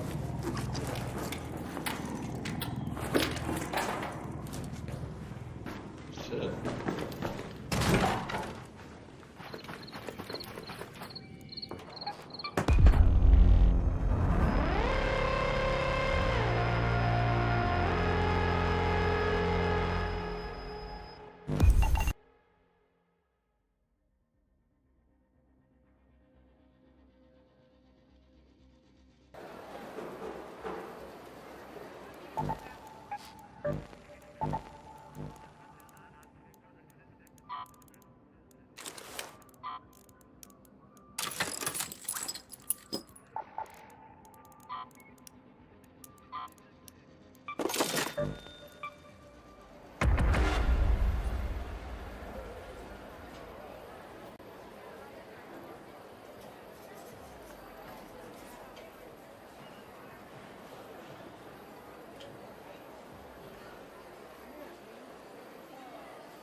Plaza Rosa.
There's no breach over on the flat.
Go to that location. For the first time ever, doctors are prescribing something off-label that has no negative side effects.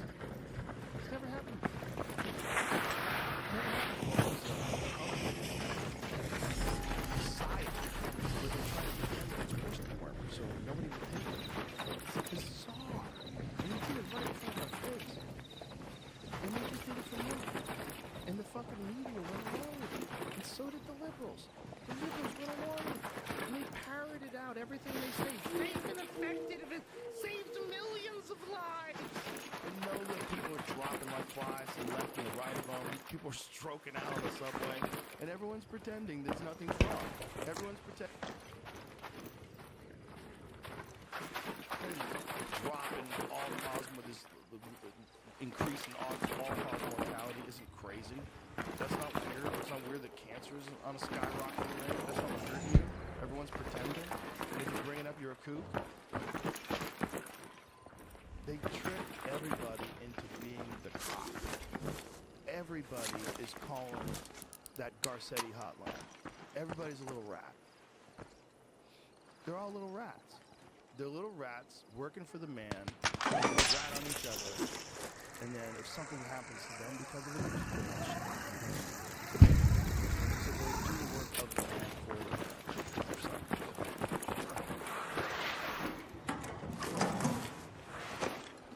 And that, what we're talking about, is the problem with this disclosure of aliens. Those people are going to fall apart. The people that fell apart, oh Jesus. They're going to be wearing silver jumpsuits and sucking alien dicks the moment they transfer. They will jump on Team Alien. They'll be rounding up people who use them for slaves. They'll be like aliens. They'll be like vampire familiar.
They went away. That's how it happens, stupid. And you're doing it right now. We need to recognize that, but we don't. And if we don't, it's not good. But I think we will. I think we have a different way of communicating. Because people can talk so much online. You're going to get a lot of stupid shit online. You get a lot of dumb things online. But you're also going to get a lot of conversations that make you go, actually, like, why are we doing it the way we're doing it so far, and the way we've been doing it? What is the system? How do we get the money out of it? How do we get money out of politics? How do we get the number one corrupting factor out of figuring out what's best for all of us? How do we do that? Mushrooms, talk to me. I don't get involved in none of that shit. It doesn't involve me. I do sometimes when I think about it, because I go down roads. I don't want to think about it. I want to just enjoy my life. I'm scared for my daughter in the future. Everything else, I gotta fucking take a chance every goddamn day. You know what I'm saying? Yes. Well, that's also one of the benefits of a society with children. A society with children wants to make sure that the future is safe. A society of people without children don't give a fuck about it. And there's some people out there that are shameful of children, and then they get into positions of government power. That's not good. I think something happens to young children that I think is important. The biological, sort of spiritual. Head home at the southern station.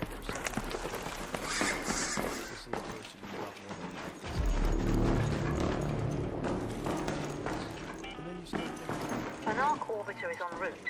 The safe window is closing. 10 minutes to get out of there. I repeat, 10 minutes. You know? If that doesn't happen to you, you have something that's going on in life itself. It's a different thing. That's a different kind of thing, too. Especially if you're into war. Jesus Christ, you realize that other people's kids overseas to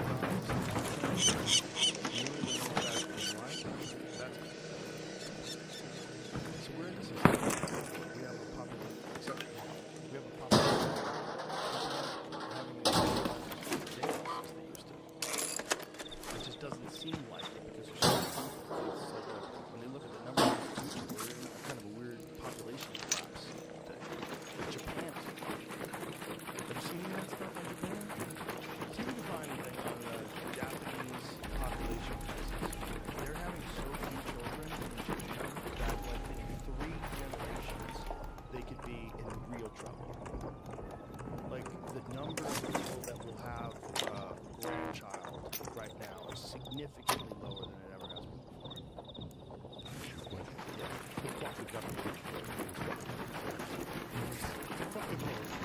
Well, I think about it with us. Because I think about it with like civilizations collapse. I think about it what we've been talking about. We don't have to worry about it. I know. We don't have to worry about it. You're right. First podcast I'm done, I'm scared. You know what I'm saying? There's nothing wrong with it. You're right. Enough with this shit. Right. Politics, enough. This is over. You took the fucking needle. The flu shot don't work. I could have told you that 25 fucking years ago. Not work. It makes you 25% more likely to get the flu. And I'm a GED type of fucking motherfucker, so knock it off. I hate all this shit. I'm scared. You know what I'm saying? I'm scared too. Yeah, I just, listen, man, that's what the problem is. We're worrying about this is what the internet fucks us. This is why we have retards walking around believing everything, because the internet fucks us. The internet fucks us. There's too much information. It's like this. I was in the hospital. And I get on a fucking elevator, and there's 2 or 3 doctors. Catch the bags in my world. Oh my God. I can't wait for it. Well, how is it going to make a difference? It's like these idiots with the FG. How is it going to make a difference in your world? They're coming at you on that list. Do you not have to go to work tomorrow? You have to do all the same shit. That shit doesn't matter to me. I don't give a fuck who's on the FG list. I don't give a fuck who went to Vinny's house. It has nothing to do with me. But in today's world, because of the internet, it makes us think it has nothing to do with it. It has nothing to do with it, man. It's a show. That's what the fuck is show? I don't watch that show. And I gotta wait here 60 years to watch the same footage. You got that? It clocked back.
yet. Go find a way home. I repeat in 5 minutes.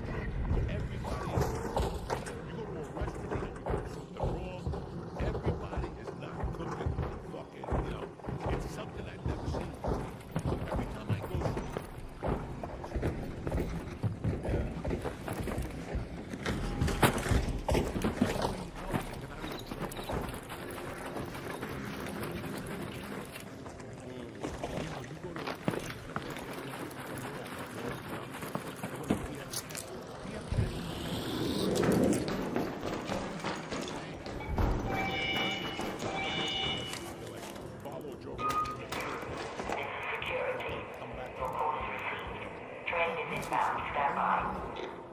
these young kids, they don't know anything. Nothing. You know, a lot of them aren't even getting driver's licenses. They just Uber. Kids don't want to learn that. I don't want to learn. They don't care. My friend was telling me his son's got a license 2 years. We got a license. We left the house before we had a license. We were driving.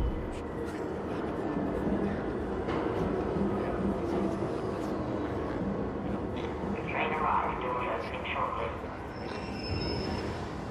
Stand by.